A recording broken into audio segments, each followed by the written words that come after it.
बेजोड़ औषधि देवता C211 Mo Yuntian. Ads by pub future. अध्याय 211 मो युनतियान।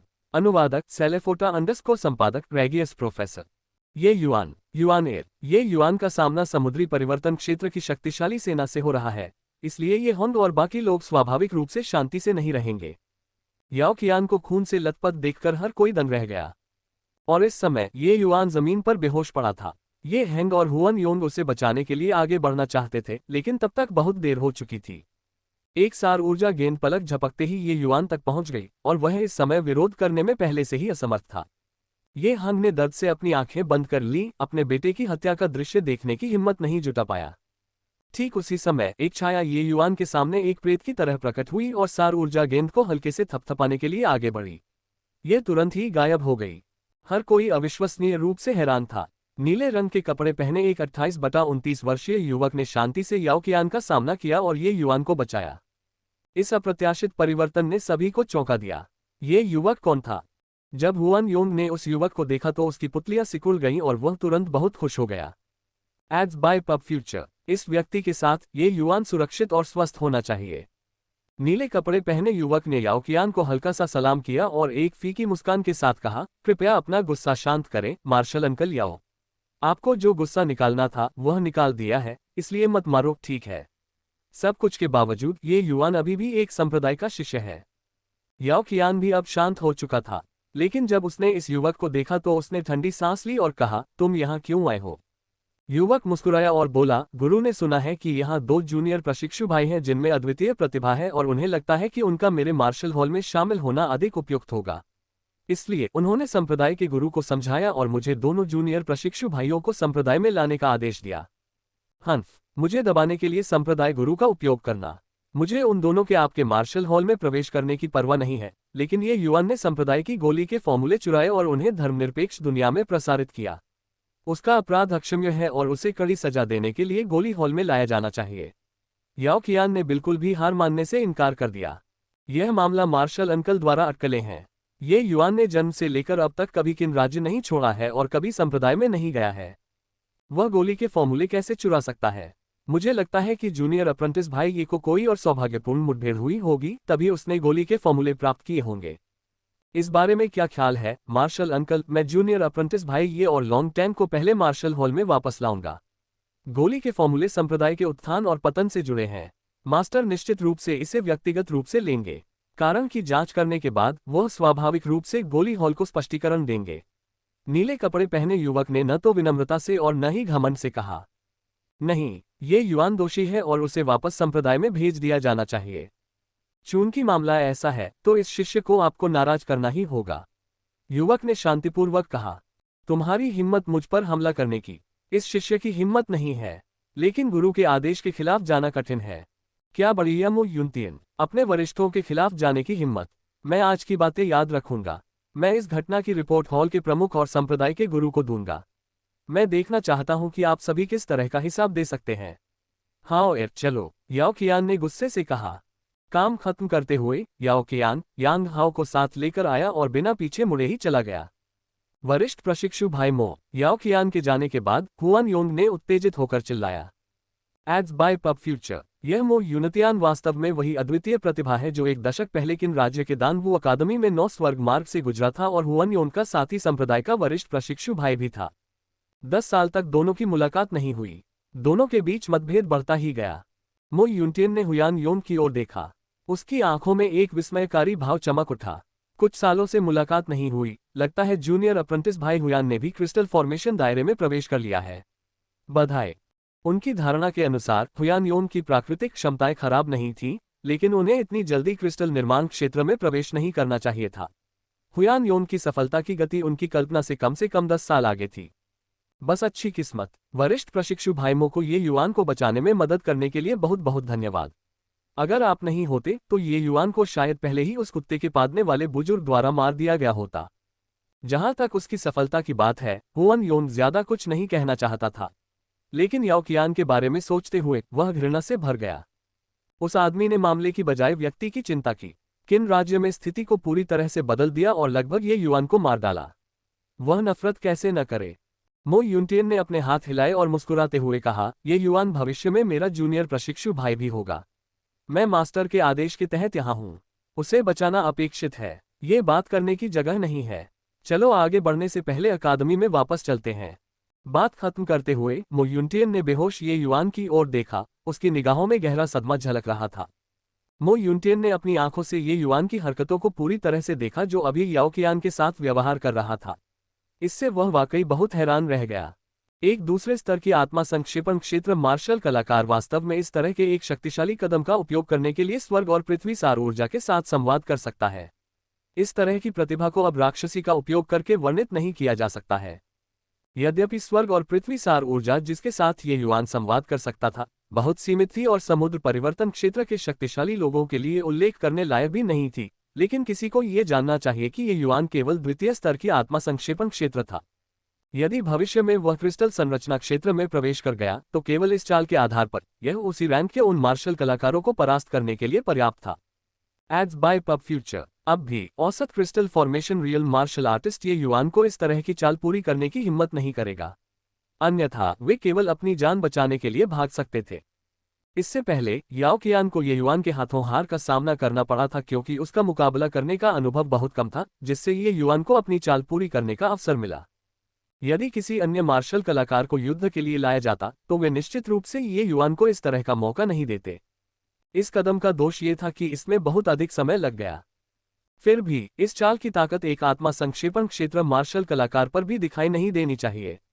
इसके अलावा मो यूनटियन ने स्पष्ट रूप से 1000 बहती पंखुड़ियों के बीच एजोर डिपर पर्पल यांग तलवार कला की छाया देखी, लेकिन 1000 बहती पंखुड़ियों की तलवार की मंशा एजोर डिपर पर्पल यांग तलवार कला से अधिक मजबूत थी। इस बालक के संप्रदाय में प्रवेश करने के बाद वह निकट भविष्य में निश्चित रूप से युवा पीढ़ी में नंबर 1 बन जाएगा। ... लोगों का एक समूह दानवू अकादमी में आया और बस गया। मो यूनटियन ने ये युआन और ये हैन को खाने के लिए 2 औषधीय गोलियां निकाली। ये हान की चोटें बहुत तेजी से ठीक हो गईं। हालांकि ये युआन बेहोश रहा, लेकिन उसकी हालत धीरे धीरे बेहतर होने लगी। याओकियान का हमला शुरू में जल्दबाजी में किया गया था और ये युआन की हजारों बहती पंखुड़ियों से वह बहुत थक गया था। इसलिए हालांकि ये युआन की चोटें गंभीर थीं, लेकिन उसकी जान को कोई खतरा नहीं था। इसके बाद मो यूनटियान हुयानयोन के साथ जियांग यूनहे के निवास पर श्रद्धांजलि अर्पित करने गए। जब मो यूनटियान ने जियांग यूनहे को देखा तो उसने झुककर कहा, यूनटियान लॉर्ड डीन को सम्मान देता है। क्या डीन हाल ही में ठीक रहे हैं? हाँ, अच्छा, बहुत विनम्र मत बनो यूनटियन। तुम अब हॉल हेड जियो के प्रत्यक्ष शिष्य हो और तुम्हारा दर्जा मुझसे कहीं अधिक ऊंचा है। इतना गंभीर सम्मान देने की कोई जरूरत नहीं है। मो यूनटियन को देखकर जियांग यूनहे भी खुशी से पागल हो गया था। वह पहले से ही 1 दर्जन से अधिक वर्षों से पद पर थे और उन्होंने केवल इस एक प्रतिभा को ही पोषित किया था। स्वाभाविक रूप से वह उसे महत्वपूर्ण मानते। मो यूनटियान मुस्कुराया और कहा, यदि डीन के पोषण के लिए नहीं तो यूनटियान आज कैसे प्राप्त कर सकता था? इस जीवन में चाहे मैं कहीं भी जाऊं, डीन जियांग हमेशा यूनटियान का लॉर्ड डीन रहेगा। हाँ, ये डीन पहले से ही संतुष्ट है कि आपकी ऐसी भावनाएं हैं। इस बार आप किन राज्य में आ रहे हैं? क्या ये हॉल हेड जियाओ के आदेश के तहत है? ये सही है। ये भी सौभाग्य की बात है कि मास्टर ने यूनटियन को आने का निर्देश दिया, अन्यथा इस बार हमारे शांत बादल संप्रदाय का नुकसान बहुत बड़ा होता। जूनियर प्रशिक्षु भाई ये की प्रतिभा यूनटियन की प्रतिभा से 10 गुना बल्कि 100 गुना ज्यादा है। अगर ऐसी प्रतिभा याओकियान के हाथों बर्बाद हो जाती तो निस्संदेह ये संप्रदाय के लिए एक आपदा होती। ये युआन की 1000 बहती पंखुड़ियों को देखने के बाद मो यूनटियन को भी अपने दिल में डर महसूस हुआ। ऐसा बेजोड़ प्रतिभाशाली व्यक्ति, एक बार संप्रदाय ने उसे खो दिया तो शायद उन्हें 100 साल तक दूसरा भी न मिले। Ads by pub future. संपर्क टॉस साइट मैप दान करें मेनू दिखाओ। उपन्यास ऑनलाइन पूरा पढ़े उपन्यास बिन। उपन्यास बेजोड़ औषधि देवता अध्याय 212 भाग्य की बात। गुणा प्रिय पाठकों, अधिक अध्यायों के अनुवाद में हमारी टीम की सहायता के लिए यहां दान करें। URL बेजोड़ औषधि देवता C212 भाग्य की बात। पब फ्यूचर द्वारा विज्ञापन। अध्याय 212 भाग्य की बात। अनुवादक सेलेफोटा _ संपादक रेगियस प्रोफेसर। ये युआन की प्रतिभा वास्तव में राक्षसी है, लेकिन ये कहना कि संप्रदाय का उसे खोना एक तबाही के बराबर होगा। मुझे डर है कि यह थोड़ा अतिशयोक्तिपूर्ण है ना? मो यूनटियन द्वारा ये युआन की इतनी उच्च प्रशंसा सुनकर जियांग यूनहे आश्चर्यचकित हो गया। मो यूनटियन ने अपना सिर हिलाया और कहा, ऐसा इसलिए है क्योंकि डीन ने उसके और याओकियान के बीच टकराव नहीं देखा था। अभी जब वह याओकियान का सामना कर रहा था तो उसने तलवार की चाल का इस्तेमाल किया। यह तलवार चाल स्वर्ग और पृथ्वी सार ऊर्जा के साथ संचार के माध्यम से जारी की गई थी। जियांग यूनहे बहुत घबरा गया और बोला, तुमने क्या कहा? स्वर्ग और पृथ्वी सार ऊर्जा के साथ संवाद कर रहे हो? क्या तुमने गलत देखा? हुआन योंग ने भी नहीं देखा कि अंदर क्या हुआ। मो यूनटियन ने जो कहा उसे सुनकर वह भी अचंभित रह गया। मो यूनटियन ने अपना सिर हिलाया और कहा, मैं कैसे कर सकता हूँ? वास्तव में मैं शुरू में पहले हस्तक्षेप करना चाहता था, लेकिन जब मैंने जूनियर अप्रेंटिस भाई को उस चाल का उपयोग करते देखा तो मेरे मन में परिणाम देखने का विचार आया। इसके अलावा जूनियर अप्रेंटिस भाई ये की लड़ने की प्रतिभा बेहद उत्कृष्ट है। वह अपने प्रतिद्वंद्वी की खामियों को सही ढंग से समझ सकता था और अपनी ताकत को सीमाओं तक पहुंचा सकता था। वह लड़ाई ऐसी लग रही थी जैसे जूनियर अप्रेंटिस भाई ये हार गए हों, लेकिन जिस तरह से मैंने इसे देखा, जूनियर अप्रेंटिस भाई ये विजेता थे। अगर जूनियर अप्रेंटिस भाई ये के पास क्रिस्टल फॉर्मेशन दायरे की ताकत होती तो जमीन पर पड़ा हुआ व्यक्ति शायद याओ qian ही होता। जियांग यूनहे ने हुआन योन के साथ एक नज़र का आदान प्रदान किया और दूसरे व्यक्ति की आंखों में आश्चर्य को पड़ा। मो यूनटियन क्या अवधारणा कह रहे थे? समुद्र परिवर्तन क्षेत्र क्रिस्टल गठन क्षेत्र के ऊपर एक अजेय अस्तित्व था। यहां तक कि अगर याओ qian समुद्री परिवर्तन क्षेत्र का सबसे घटिया प्रकार था तो वह क्रिस्टल संरचना क्षेत्र के शक्तिशाली लोगों का सामना करते समय उन्हें भी आसानी से हरा सकता था। लेकिन मो यूनटियन ने कहा कि जब तक ये युआन के पास क्रिस्टल फॉर्मेशन दायरे की ताकत है, वह याओ qian को हरा सकता है। क्या इस तरह से युद्ध के लिए रैंकों में छलांग लगाना अतिशयोक्ति नहीं थी? Ads by pub future. इसके अलावा अगर मैंने सही देखा तो जूनियर अप्रेंटिस भाई ये ने 9 हेवंस रोड पर एजियोर डिपर पर्पल यांग स्वॉर्ड आर्ट की पूरी विरासत प्राप्त की होगी। हालांकि उसकी तलवार की मंशा एजियोर डिपर पर्पल यांग स्वॉर्ड आर्ट नहीं है, लेकिन एजियोर डिपर पर्पल यांग स्वॉर्ड आर्ट से भी उच्च रैंक है। उसे एक प्रकार की तलवार की मंशा का सम्मेलन पूरा करना चाहिए था। ऐसी प्रतिभा संभवतः संस्थापक पिता यू वुया से भी बदतर नहीं है। मो यूनटियन ने आगे कहा।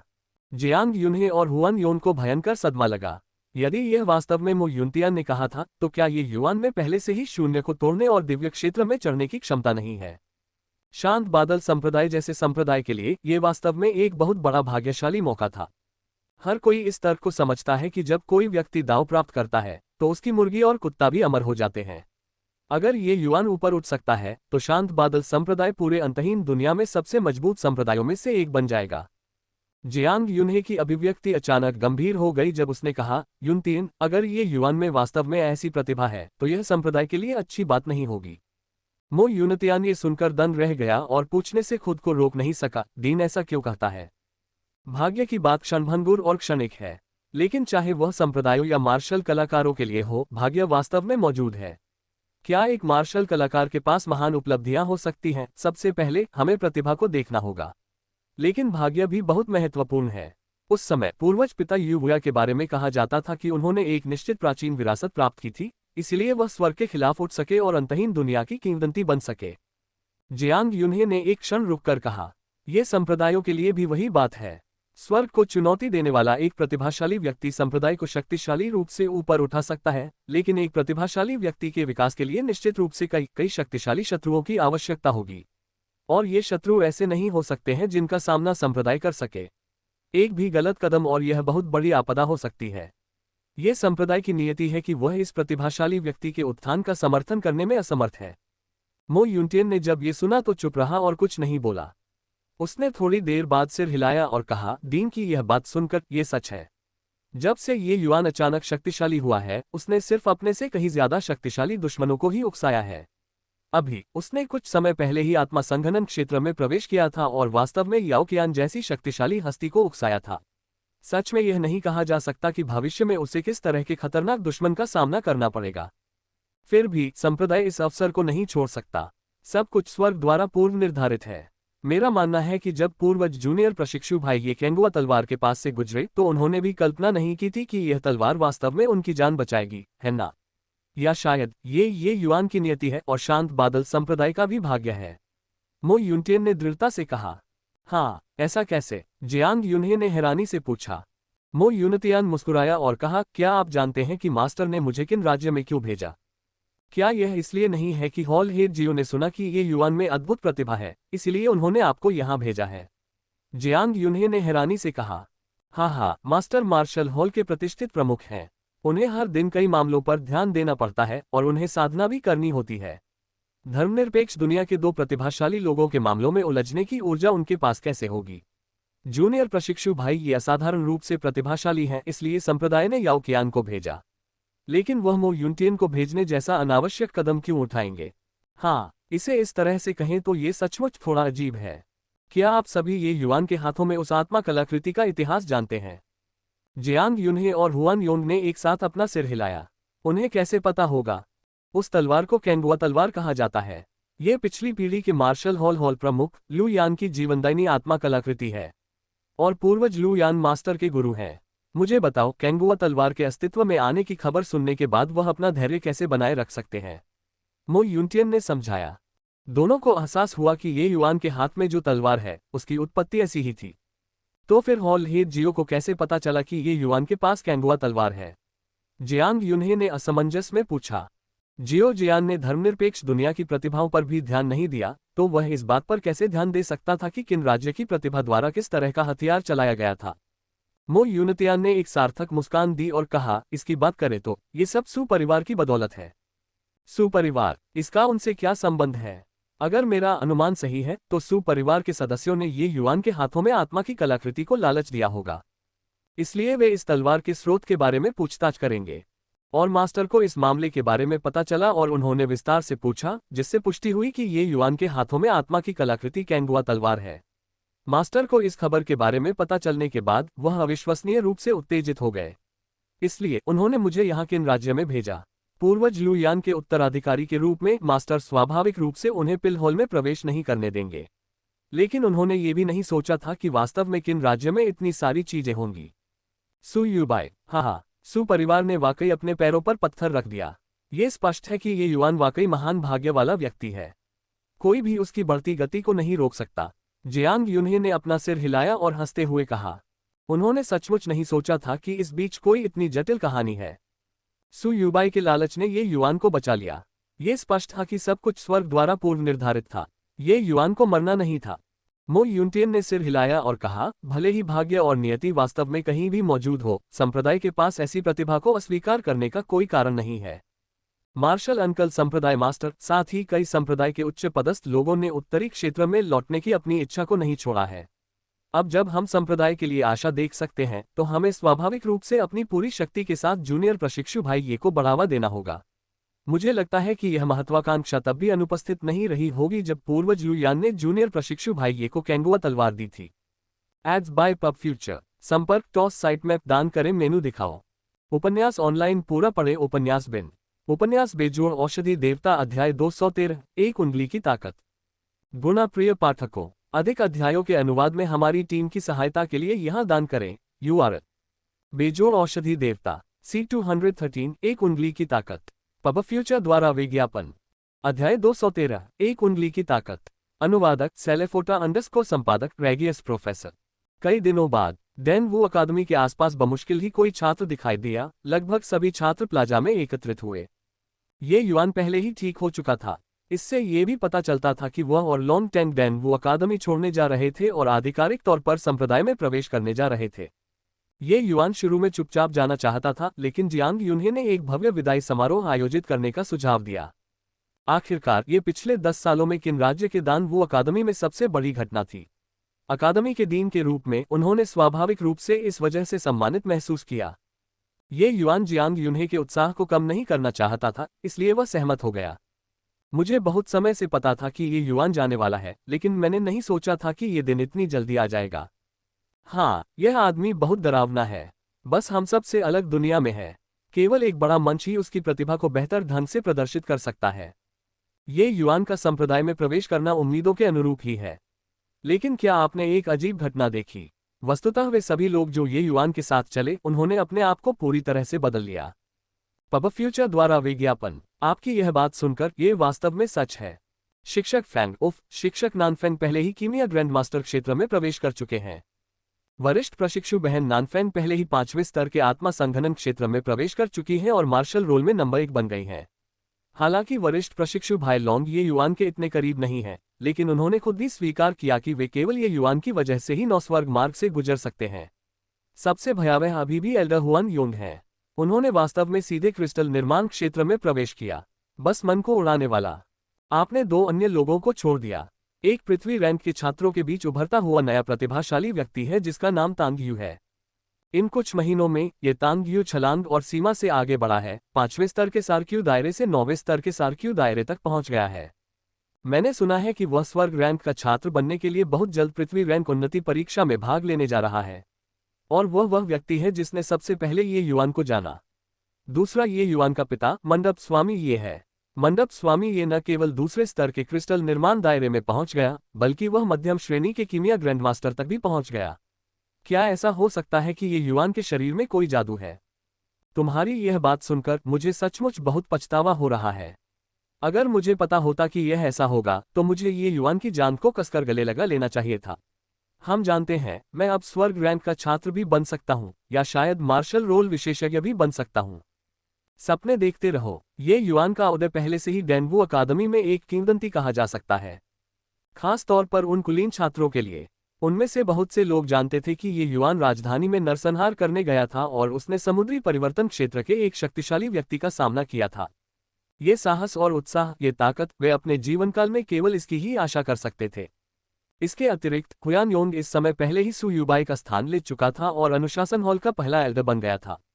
शुरुआत में हुयान योंग की उम्र के कारण उसे संप्रदाय में प्रवेश करने का अवसर मिला, लेकिन फिर भी उसने डीन की सहायता करने के लिए अकादमी में ही रहने का फैसला किया जब तक कि डीन संप्रदाय में वापस नहीं आ गया। ये युआन जानता था कि हुयान योंग का लालन पालन जियांग यून्हे ने किया था, इसलिए उसने कुछ नहीं कहा। लेकिन उसने मन ही मन जियांग यून्हे को जल्द से जल्द बैंगनी केंद्र आत्मा मंत्र प्राप्त करने में मदद करने का संकल्प लिया। ये कहना पड़ेगा कि जियांग यून्हे डीन बनने में पूरी तरह से लीन हो गए थे। पूरी प्रक्रिया के दौरान हर एक छात्र उत्तेजक पदार्थों के प्रभाव में था। वे लोंग तांग और ये युआन को मूर्ति मानते थे और एक संप्रदाय के शिष्य बनने के लिए दृढ़ संकल्पित थे। एक रोल मॉडल की शक्ति असीम होती है, विशेषकर विद्यार्थियों के रोल मॉडल की। विदाई समारोह समाप्त होने वाला था। जियांग यून्हे समापन की घोषणा करने ही वाला था कि लोंग तांग, जो पूरे समय चुप रहा था, ने इस बार बोलने के लिए अपना मुंह खोला। वो ये युआन के सामने गया और गंभीरता से बोला, ये युआन, मुझे पता था कि तुम एक दिन मुझसे आगे निकल जाओगे, लेकिन मैंने नहीं सोचा था कि ये दिन इतनी जल्दी आ जाएगा। हालांकि मुझे पता है कि मैं अभी तुम्हारा मुकाबला नहीं कर सकता, फिर भी मैं तुम्हें चुनौती देना चाहता हूं। मुझे आश्चर्य है कि क्या हमारे बीच पहले हुई सहमति वाली लड़ाई को अब भी गिना जाता है। लोंग तांग की हरकतों से ये युआन भी कुछ हद तक हैरान था। दरअसल लोंग टैंग की मौजूदा ताकत उसे धमकाने के लिए पहले से ही अपर्याप्त थी। हालांकि लोंग टैंग से लड़ना सिर्फ पॉइंटर्स का आदान प्रदान था। ये युआन स्पष्ट रूप से सू युबाई और सू यूलिन से निपटने की तरह अपने सभी कार्ड नहीं निकाल सकता था। हालांकि लोंग टैंग के फिक्स मैच के बारे में ये युआन के पास स्वाभाविक रूप से अस्वीकार करने का कोई कारण नहीं था, इसलिए उसने सिर हिलाया और कहा, यह स्वाभाविक रूप से मायने रखता है। मैं भी सीनियर अप्रेंटिस भाई लोंग के साथ इस मैच का बेसब्री से इंतजार कर रहा था। हाँ, अब मुझे ही तुम्हें वरिष्ठ प्रशिक्षु भाई कहना चाहिए, लोंग तांग ने जोर से हंसते हुए कहा। हाँ, सीनियर अप्रेंटिस भाई वाकई बहुत उदार हैं। आपने वाकई यह नंबर 1 सीट इतनी खुशी से दे दी। लोंग टैंग की स्पष्टवादिता का सामना करते हुए ये युआन भी इससे प्रभावित हुआ। लोंग टैंग ने अपने हाथ हिलाए और कहा, इससे पहले मुझे समझ नहीं आया, लेकिन जब से मैंने तुम्हें 9 स्वर्गों की सड़क पार करते देखा है, मुझे अचानक समझ आ गया। मार्शल रोल का ये नंबर 1 वास्तव में मुख्य अपराधी है जो मुझे पीछे खींच रहा था। डेनवू अकादमी में नंबर 1, यह एक अत्यंत उच्च क्षेत्र तक पहुंचने से ठंड या अकेलापन महसूस करने के बारे में नहीं है, बल्कि केवल एक कुएं के तल पर एक मेढक है। केवल खुद को लगातार पार करके सर्वोच्च मार्शल दाव का पीछा करते हुए, यही वह है जो मार्शल कलाकारों को करना चाहिए। ये युआन ने सिर हिलाया और कहा, वरिष्ठ प्रशिक्षु भाई लोंग की समझ बहुत अधिक है। बस इस पहलू के आधार पर यह पहले से ही अधिकांश लोगों से कहीं आगे निकल चुका है। तो आइए, संप्रदाय की ओर बढ़ने से पहले हम इस मार्शल रोल पर नंबर 1 का निर्धारण करें। हाँ, आओ। Ads by pub future. वे दोनों आगे बढ़ने ही वाले थे कि एक छाया अचानक उभरी और उनके बीच में आकर खड़ी हो गई। ये युआन और लोंग तांग दंग रह गए जब उन्होंने देखा कि यह कौन था। यह व्यक्ति कोई और नहीं बल्कि वू लुओचेन था। वू लुओचेन ने वर्तमान में तीसरे स्तर के स्पिरिट कंडेंसेशन दायरे को भी तोड़ दिया और आधिकारिक तौर पर मार्शल रोल के शीर्ष 5 में स्थान दिया गया। डेनवू अकादमी में यह एक बिल्कुल दबंग अस्तित्व था। ये सही नहीं है, वरिष्ठ प्रशिक्षु भाई लोंग। ये युआन और मेरी तय की गई लड़ाई पहले आती है। आप कतार में कैसे कटौती कर सकते हैं? ये लड़ाई मुझे पहले जाने दो, वू लुओचेन ने नाखुश चेहरे के साथ कहा। वू लुओचेन की बात सुनकर ये युआन अचंभित रह गया। इतने लंबे समय तक उससे मिले बिना ये युआन भूल गया कि उसके साथ अभी भी एक तय लड़ाई बाकी है। बस इतना ही था कि अपनी मौजूदा ताकत के साथ वू लुओचेन शायद एक भी चाल नहीं चल सकता था। क्या इस आदमी में वाकई थोड़ी भी आत्म जागरूकता नहीं थी?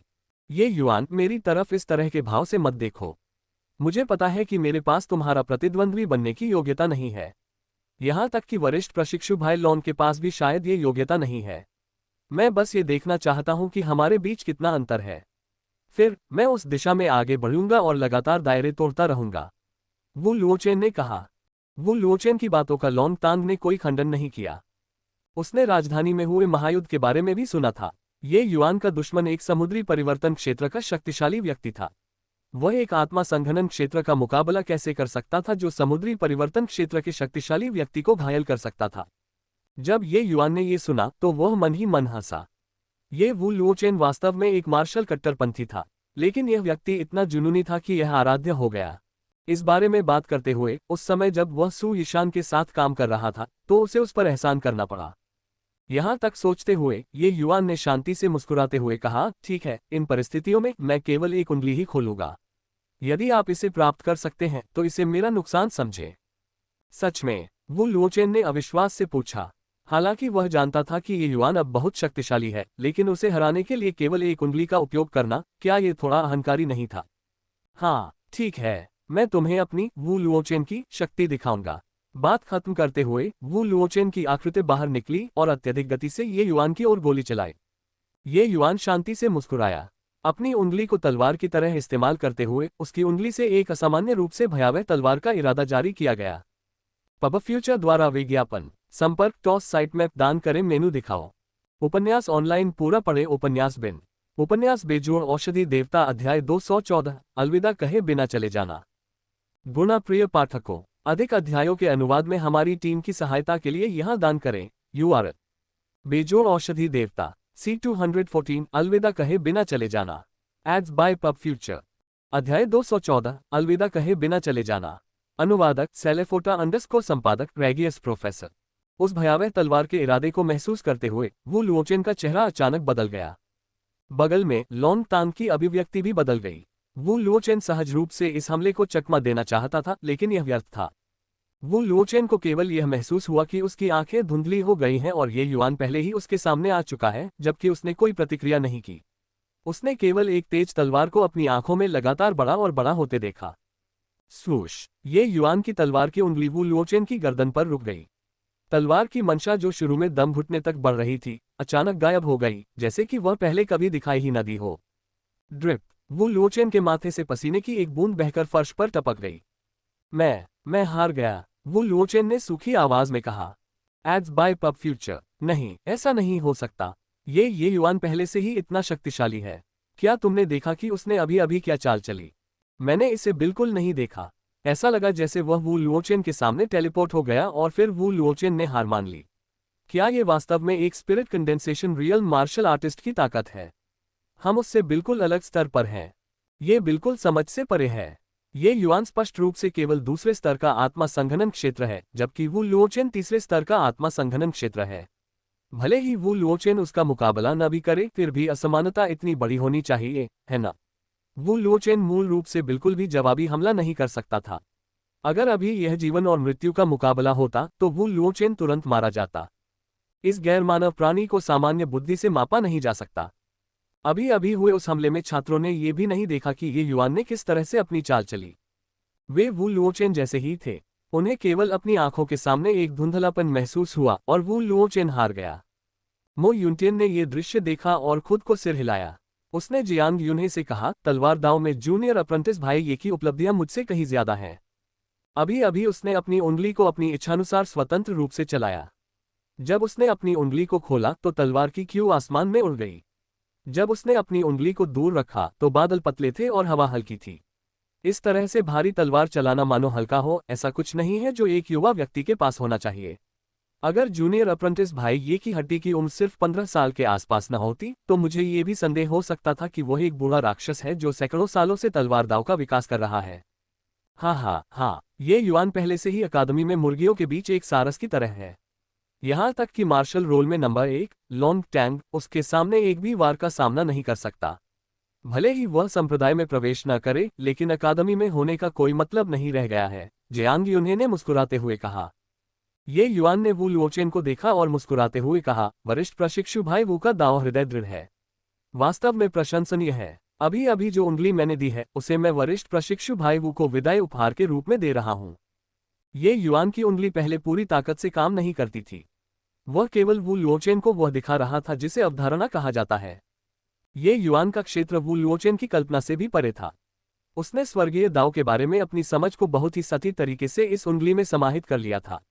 वू लुओचेन कितना समझ सकता है, यह उसके भाग्य पर निर्भर करता था। यद्यपि ये केवल एक बहुत छोटा हिस्सा था, ये वू लुओचेन के लिए अपने पूरे जीवन में उपयोग करने के लिए पर्याप्त था। ये सुनते ही वू लुओचेन का पूरा शरीर कांप उठा। उसके दिमाग में अनायास ही ये युआन की उंगली याद आ गई, जैसे कि वह किसी चीज को हल्के से पकड़ रहा हो, फिर भी ऐसा लग रहा हो कि उसने कुछ नहीं पकड़ा हो, पानी में चांद के प्रतिबिंब के समान। ये युआन हल्के से मुस्कुराया और वू लुओचेन को बीच में नहीं रोका।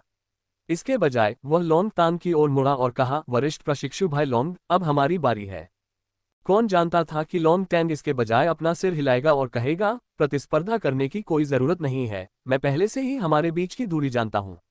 अभी जो उंगली मैंने दिखाई है उसे तोड़ने का मेरे पास कोई तरीका नहीं है।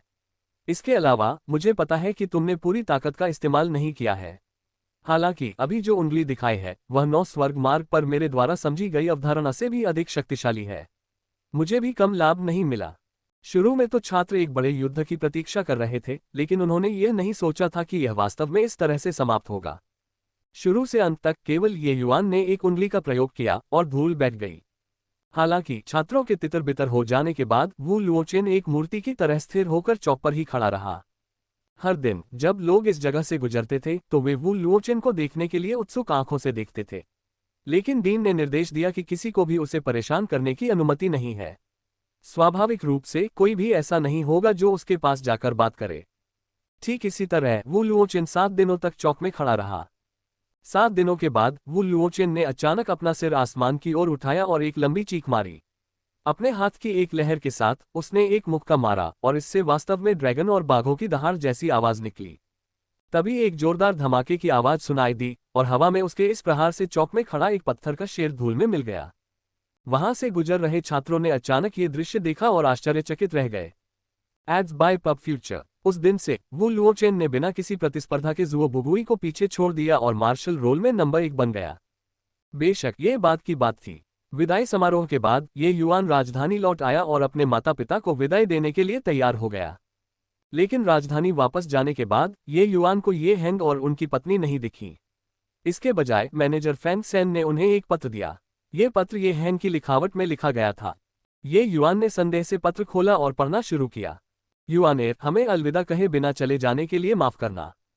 सच में पिताजी ने तुम्हें इस पूरे समय नहीं बताया, लेकिन तुम्हारी माँ और मैं दक्षिणी डोमेन के लोग नहीं हैं, बल्कि उत्तरी डोमेन से हैं।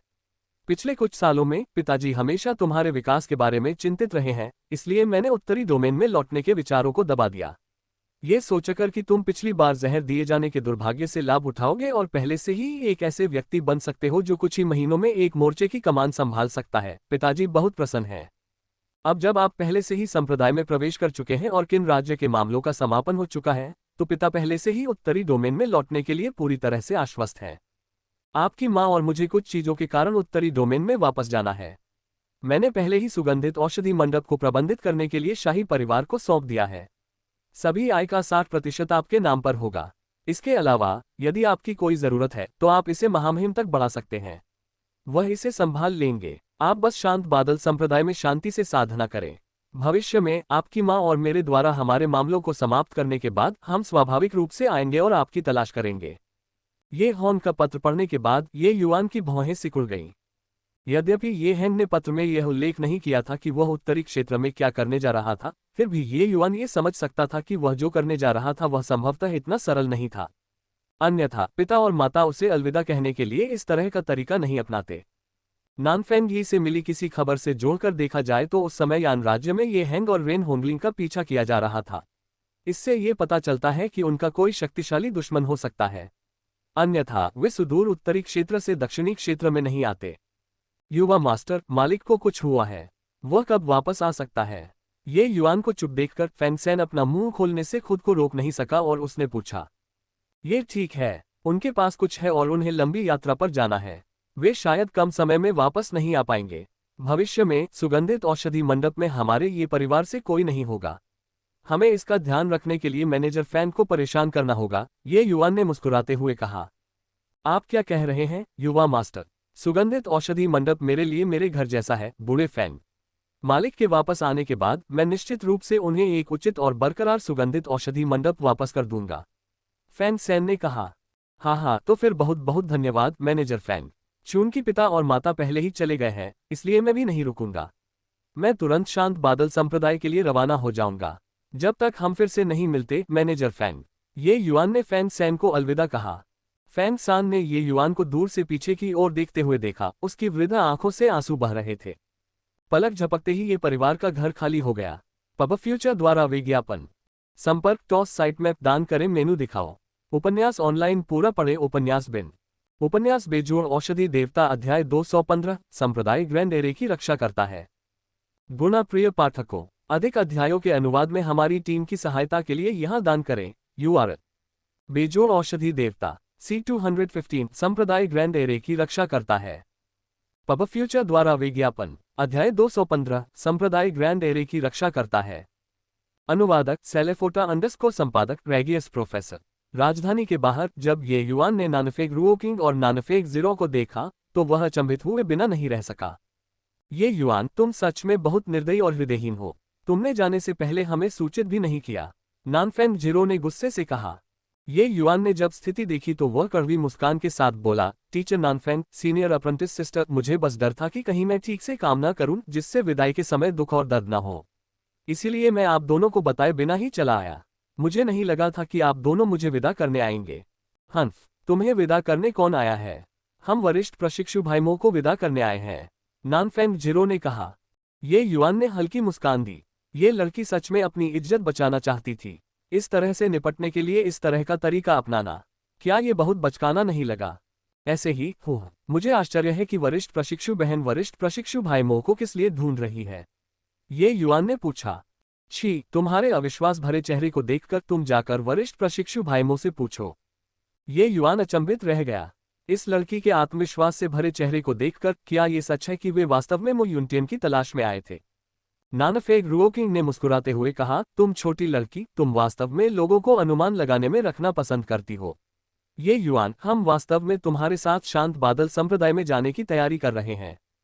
जूनियर अप्रेंटिस सिस्टर नानफेंग के अलकमी दाव मानकों के साथ वह वास्तव में बहुत पहले ही संप्रदाय में प्रवेश कर सकती थी, लेकिन उसने किन राज्य के शाही परिवार के लिए अकादमी में रहना चुना। अब जबकि किन राज्य के मामले समाप्त हो गए हैं, वह भी शांति से जा सकती है। जहां तक नानफेंग जीरो की बात है, वह एक अनुचर पहचान के तहत संप्रदाय में प्रवेश कर रही है, मो यूनटियन ने समझाया। ये सुनकर ये युवान को एहसास हुआ। पब फ्यूचर द्वारा विज्ञापन। इस बारे में सोचते हुए नानफेंग रुओकिंग के कीमिया दाव मानक यांग हाओ से कमतर नहीं थे। चूंकि यांग हाओ एक मुख्य शिष्य बन सकती थी तो स्वाभाविक रूप से उसके पास ये योग्यता भी थी।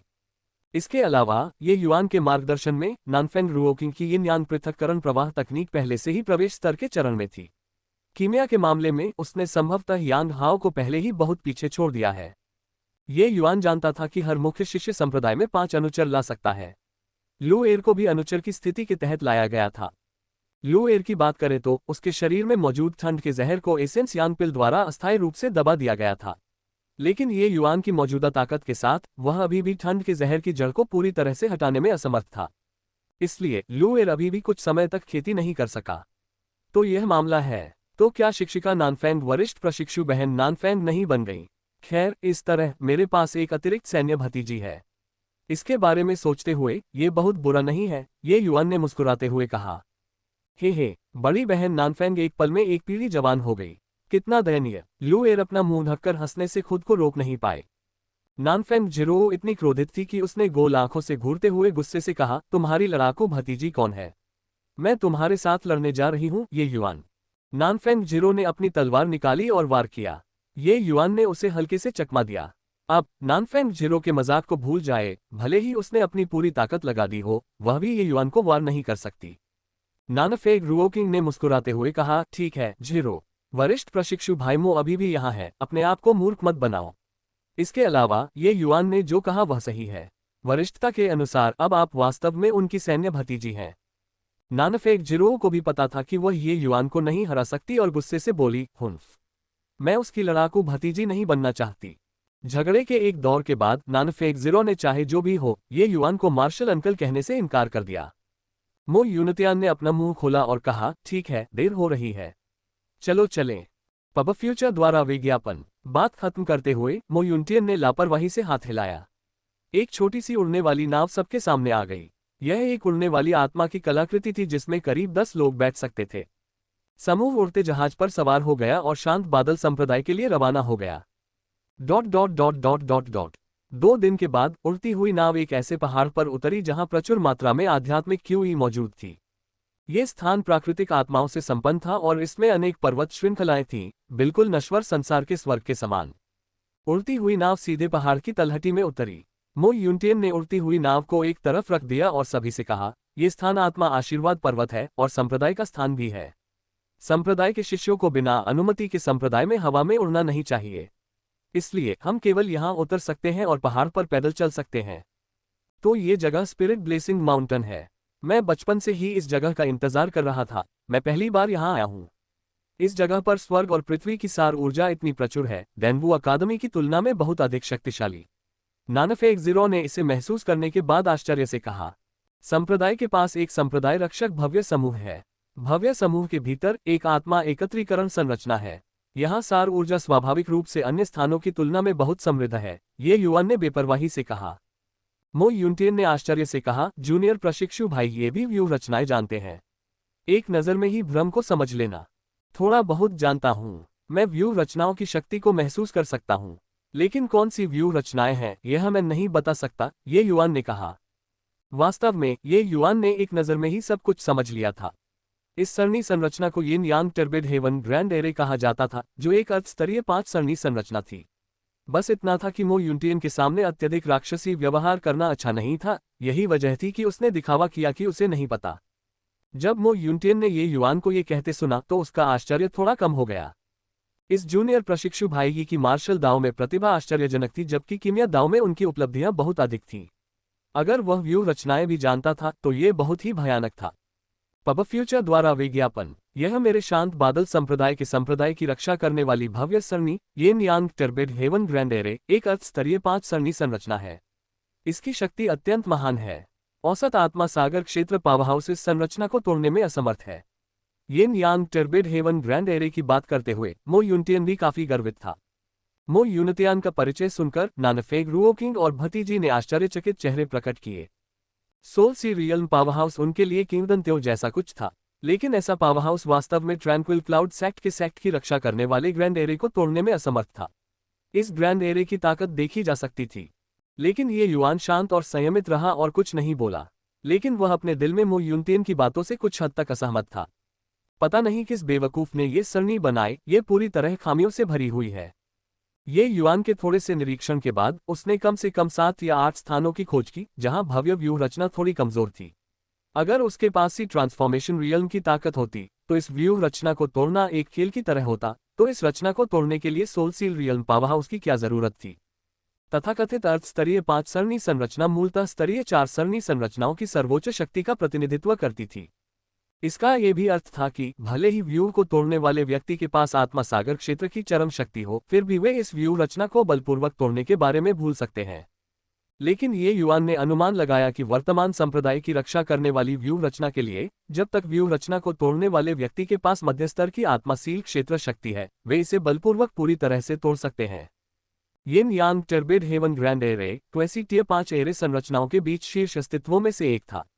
एक बढ़िया और उचित संप्रदाय की रक्षा करने वाली सरणी इस तरह से बनाई गई थी। कोई केवल ये कह सकता है कि जिस व्यक्ति ने संरचना स्थापित की थी उसका स्तर बहुत कम था। वर्तमान में इस व्यू रचना को जब तक विरोधी पक्ष टियर 4 व्यू रचना मास्टर को साथ लेकर आए, बहुत आसानी से तोड़ा जा सकता है। यदि ये युवान ने ये भव्य व्यू रचना कर दी तो सर्वोच्च आत्मा सील क्षेत्र के शक्तिशाली लोगों की तो बात ही छोड़िए, यहाँ तक कि आधे कदम के दिव्य ट्रैवर्सिंग क्षेत्र के शक्तिशाली लोग भी केवल पराजित होकर ही लौट सकते थे। हालांकि ये युवान स्वाभाविक रूप से मो यूनतियान से ये बातें नहीं कहेगा ताकि अत्यधिक चौंकाने से बचा जा सके। ट्रैंक्विल क्लाउड संप्रदाय ने पहले ही 1000 साल पहले यहाँ अपना संप्रदाय स्थापित कर लिया था और यह पूरे समय सुरक्षित और स्वस्थ रहा था। हालांकि यह सरनी संरचना थोड़ी कमतर थी, लेकिन ये बहुत बड़ी समस्या नहीं लगती थी। इसके अलावा इस यिन yang turbid heaven grand array से यह देखा जा सकता है कि ट्रैंक्विल क्लाउड सैक की नींव बहुत गहरी थी। ठीक है, तुम लोग मेरे पीछे पहाड़ पर चलो। मो यूनतियन कुछ लोगों को लेकर पहाड़ की ओर चल पड़ा। शुभ दिन, वरिष्ठ प्रशिक्षु भाई मो। गेट की रखवाली कर रहे शिष्य ने मो यूनतियान को देखते ही आगे बढ़कर सलामी देने की पहल की। मो यूनतियान ने सिर हिलाया और कहा, मुझे गुरु के आदेश पर धर्मनिरपेक्ष दुनिया से जूनियर प्रशिक्षु भाई और बहनों को पहाड़ पर लाने का आदेश मिला है। ये परमिट है। द्वारपाल शिष्य ने परमिट ले लिया, दैवीय ज्ञान का प्रयोग करते हुए उसे साफ किया, फिर मो यूनतियान के पास लौटा और रास्ता खोलते हुए कहा, यदि आप कृपया वरिष्ठ प्रशिक्षु भाई मो पब फ्यूचर द्वारा विज्ञापन संपर्क टॉस साइट मैप दान करें। मेनू दिखाओ। उपन्यास ऑनलाइन पूरा पढ़े। उपन्यास बिन उपन्यास बेजोड़ औषधि देवता अध्याय 216। थोड़ा सहन करो। गुणा प्रिय पाठकों, अधिक अध्यायों के अनुवाद में हमारी टीम की सहायता के लिए यहां दान करें। URL बेजोड़ औषधि देवता C216। थोड़ा सहन करो। पब फ्यूचर द्वारा विज्ञापन अध्याय 216। थोड़ा सहन करो। अनुवादक सेलेफोटा _ संपादक रेगियस प्रोफेसर। वह युवक कौन है? द्वितीय स्तर के आत्मा संघनन क्षेत्र को वास्तव में वरिष्ठ प्रशिक्षु भाइयों को व्यक्तिगत रूप से धर्मनिरपेक्ष दुनिया से लाने के लिए परेशान करना पड़ता है। हाँ, दूसरे स्तर की आत्मा संघनन क्षेत्र, यहां तक कि एक बाहरी संप्रदाय का शिष्य होना भी उसके लिए घुटन पैदा करने के लिए पर्याप्त है। वरिष्ठ प्रशिक्षु भाइयों वास्तव में उसे व्यक्तिगत रूप से प्राप्त करने गए थे। सबसे अधिक संभावना है यह उच्च अधिकारियों से संबंधों के कारण है ना? हे पक्का, लेकिन इतनी ताकत के साथ संप्रदाय में प्रवेश करने पर वह शायद बहुत जल्द ही समाप्त हो जाएगा, है ना? धर्मनिरपेक्ष दुनिया के ये कुलीन बच्चे शायद संप्रदायों में क्रूरता को नहीं जानते और यहां तक कि मानते हैं कि यह जगह धर्मनिरपेक्ष दुनिया की उन औसत प्रतिभाओं की तरह है। हालांकि वे दोनों महिलाएं वास्तव में दिव्य परियों की तरह हैं। अगर मैं उनके करीब पहुंच सकता हूं तो मुझे मरने के लिए कहें और मैं भी तैयार हूं। बस मुझे आश्चर्य है कि क्या वे पिल हॉल या मार्शल हॉल में प्रवेश करने जा रहे हैं। हाँ, वाकई बहुत खूबसूरत है। अभी अभी मैं तब तक देखता रहा जब तक कि मैं अपनी आंखें नहीं हटा सका। लेकिन इतनी मनमोहक सुंदरियां, चाहे कुछ भी हो, हमारी बारी नहीं आएगी। बेहतर होगा कि तुम ज्यादा न सोचो। जब ड्यूटी पर तैनात दो शिष्यों ने ये युआन के राज्य को देखा तो स्वाभाविक रूप से तुच्छ मानसिकता पैदा हुई। डैन वू अकादमी में द्वितीय स्तर की आत्मा संघनन क्षेत्र पहले से ही एक बहुत शक्तिशाली अस्तित्व था, लेकिन संप्रदाय में ये दूसरों के लिए जूते ले जाने के लायक भी नहीं था। उन्हें स्वाभाविक रूप से लगा कि ये युआन केवल कुछ संप्रदाय के उच्च स्तरीय संबंधों के माध्यम से ही अंदर आया था। ये युआन और उनके साथियों ने पहाड़ी रास्ते पर लगभग 2 घंटे तक पैदल यात्रा की और अंततः घने वास्तुशिल्प परिसर को देखा। ये युआन के अलावा बाकी लोग संप्रदाय जीवन के प्रति जिज्ञासा से भरे हुए थे और चारों ओर देखने से खुद को रोक नहीं पाए।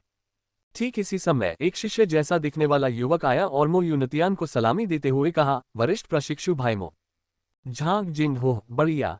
ये कुछ लोग किन राज्य के दानवू अकादमी के जूनियर प्रशिक्षु भाई बहन हैं। आओ और एक दूसरे को जानो, मो यूनतियन ने कहा। मो यूनतियन ने दोनों पक्षों को एक दूसरे से मिलवाया। ये युआन और अन्य लोगों ने भी झांग जिन का अभिवादन किया। पब फ्यूचर द्वारा विज्ञापन। इस झांग जिन के पास 9वें स्तर की आत्मा संघनन क्षेत्र शक्ति थी। मुख्य शिष्यों के बीच उनकी रैंकिंग भी काफी आगे थी। जब झांग जिन ने मो यूनतियन का परिचय सुना तो उसने आश्चर्य से कहा, जूनियर प्रशिक्षु बहन नानफेंग इतनी कम उम्र में ही एक उच्च रैंक की कीमिया मास्टर है। यहां तक कि पिल हॉल के मुख्य शिष्यों के बीच भी आपकी ताकत असामान्य है। आपने आज ही संप्रदाय में प्रवेश क्यों किया? उसने सीधे तौर पर लॉन्ग तांग और ये युआन की उपेक्षा की। ऐसा नहीं था कि वह नानफेंग रुओकिंग की सुंदरता से मोहित था, बल्कि इसलिए कि लॉन्ग तांग और ये युआन का राज्य बहुत कम था। इतनी कम ताकत के बावजूद वे मूलतः संप्रदाय में सबसे निचले स्तर पर मौजूद थे, और ये युआन की ताकत संभवतः बाहरी संप्रदाय के शिष्यों के बीच की खाई को पाटने में थी। इसलिए जैसा कि उन्होंने देखा, मो यूनतियान स्वाभाविक रूप से व्यक्तिगत रूप से इस खूबसूरत जूनियर प्रशिक्षु बहन को लाने के लिए चले गए।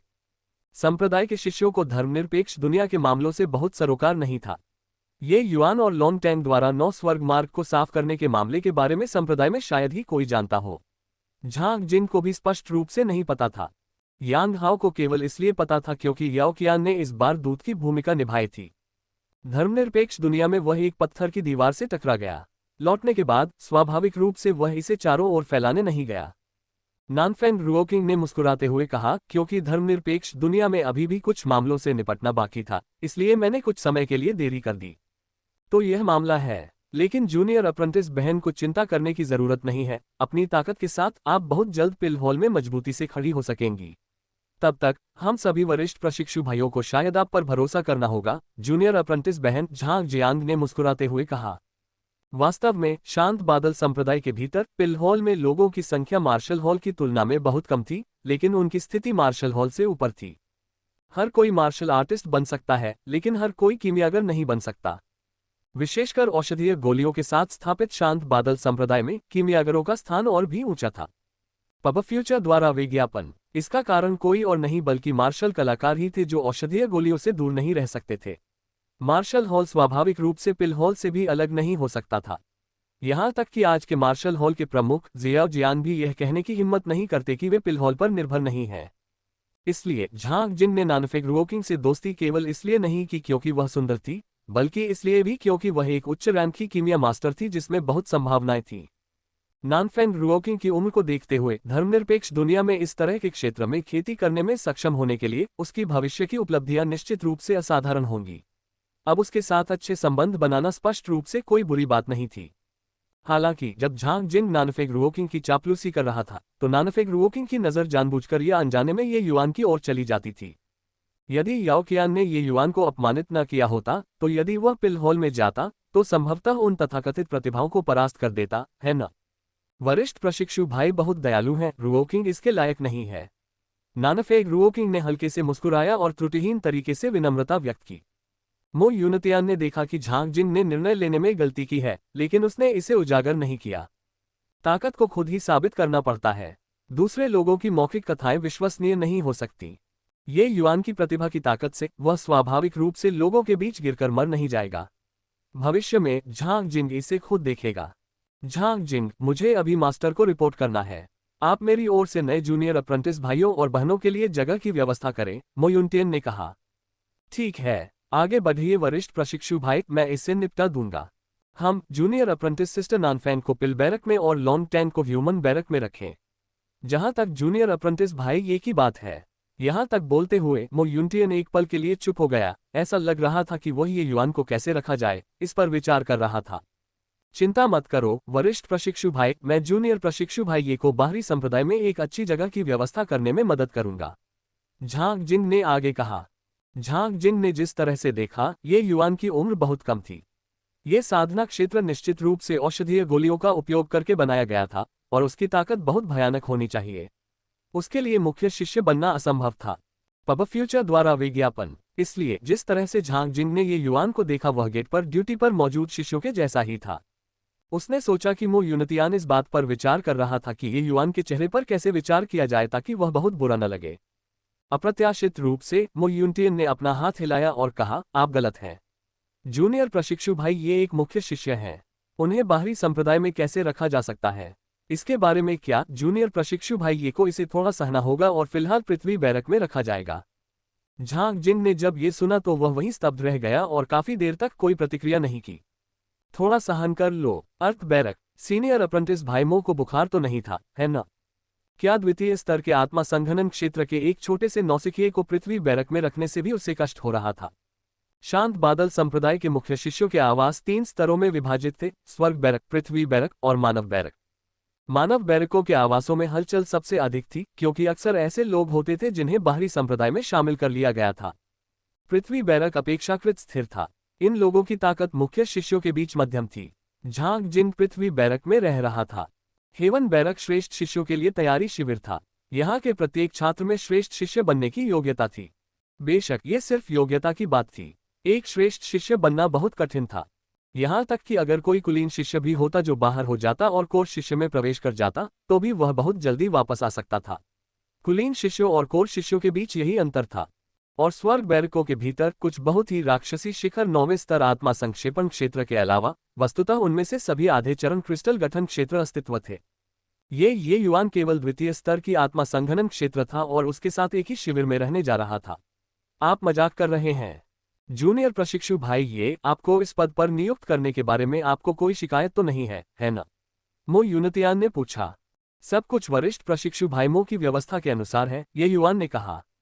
हाँ, चूंकि मामला ऐसा है तो मैं पहले कदम उठाऊंगा। अलविदा वरिष्ठ प्रशिक्षु भाई।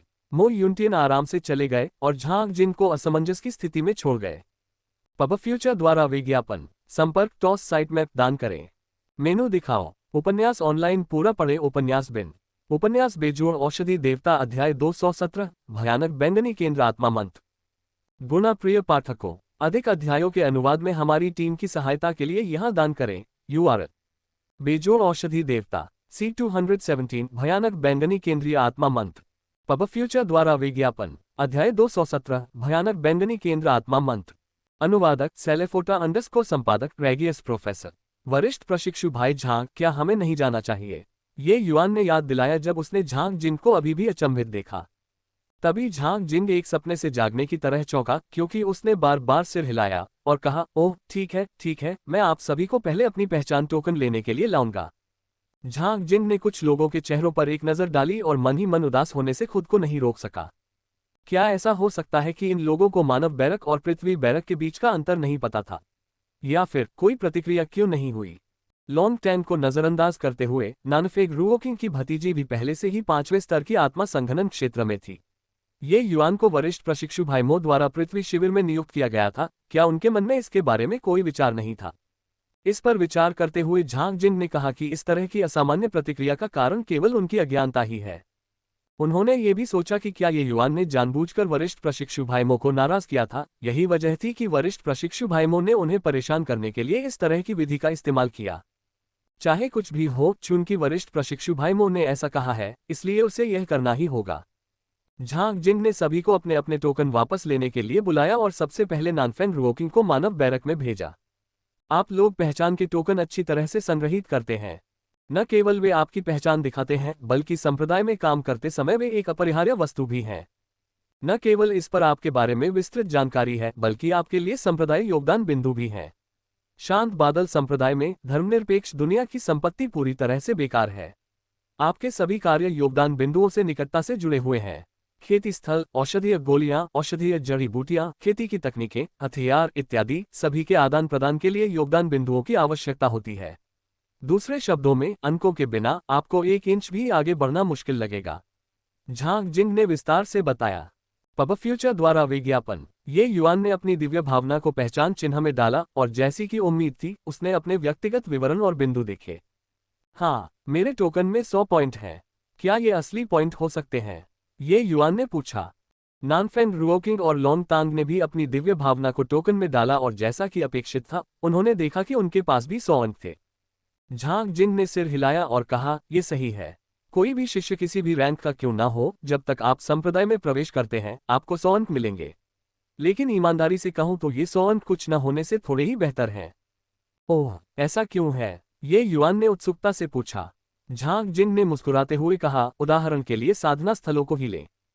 संप्रदाय में साधना स्थलों को A grade, B grade, C grade और D ग्रेड स्तरों में विभाजित किया गया है। सबसे निचले स्तर D ग्रेड साधना कक्ष में प्रतिदिन 10 अंकों की खपत की आवश्यकता होती है।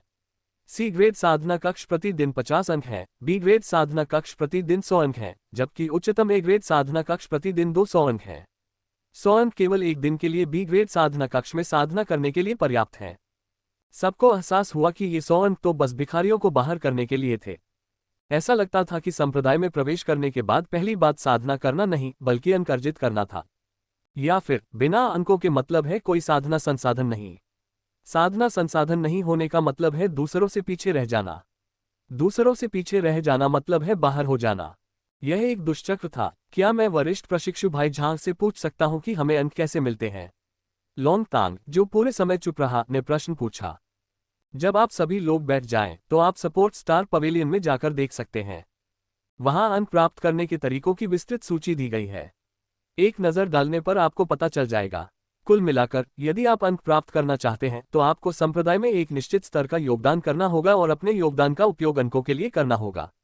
हमारे लिए, मार्शल हॉल के शिष्यों के लिए, जिस तरह से अधिकांश लोग अंक प्राप्त करते हैं, वह संप्रदाय मिशन प्राप्त करना है। मिशन पूरा करने के बाद एक निश्चित अंक इनाम के रूप में मिलेगा। झांग जिंग नाराज नहीं हुई, बल्कि धैर्यपूर्वक समझाया। नानफेग रुओकिंग ने मुस्कुराते हुए पूछा, मुझे आश्चर्य है कि वरिष्ठ प्रशिक्षु भाई झांग के पास कितने अंक हैं। पब फ्यूचर द्वारा विज्ञापन। झांग जिन के चेहरे पर हल्की मुस्कान थी और उन्होंने कहा, मुख्य शिष्यों के बीच मेरे अंकों को ज्यादा महत्व नहीं दिया जाता, मुश्किल से केवल 10,000 अंक ही। हालांकि झांग जिंग ने यह बात बहुत विनम्रता से कही थी, लेकिन कोई भी उस गर्व को महसूस कर सकता था। हालांकि ये युआन को नहीं पता था कि 10,000 अंक बहुत हैं या नहीं, लेकिन वह झांग जिन के लहजे से बता सकता था कि यह पहले से ही काफी संख्या थी। अंक एक उपभोग्य वस्तु है जिसे खर्च किया जाना चाहिए। झांग जिन के लिए इतने सारे अंक बचाना ये पहले से ही स्पष्ट था कि वह बहुत अद्भुत था।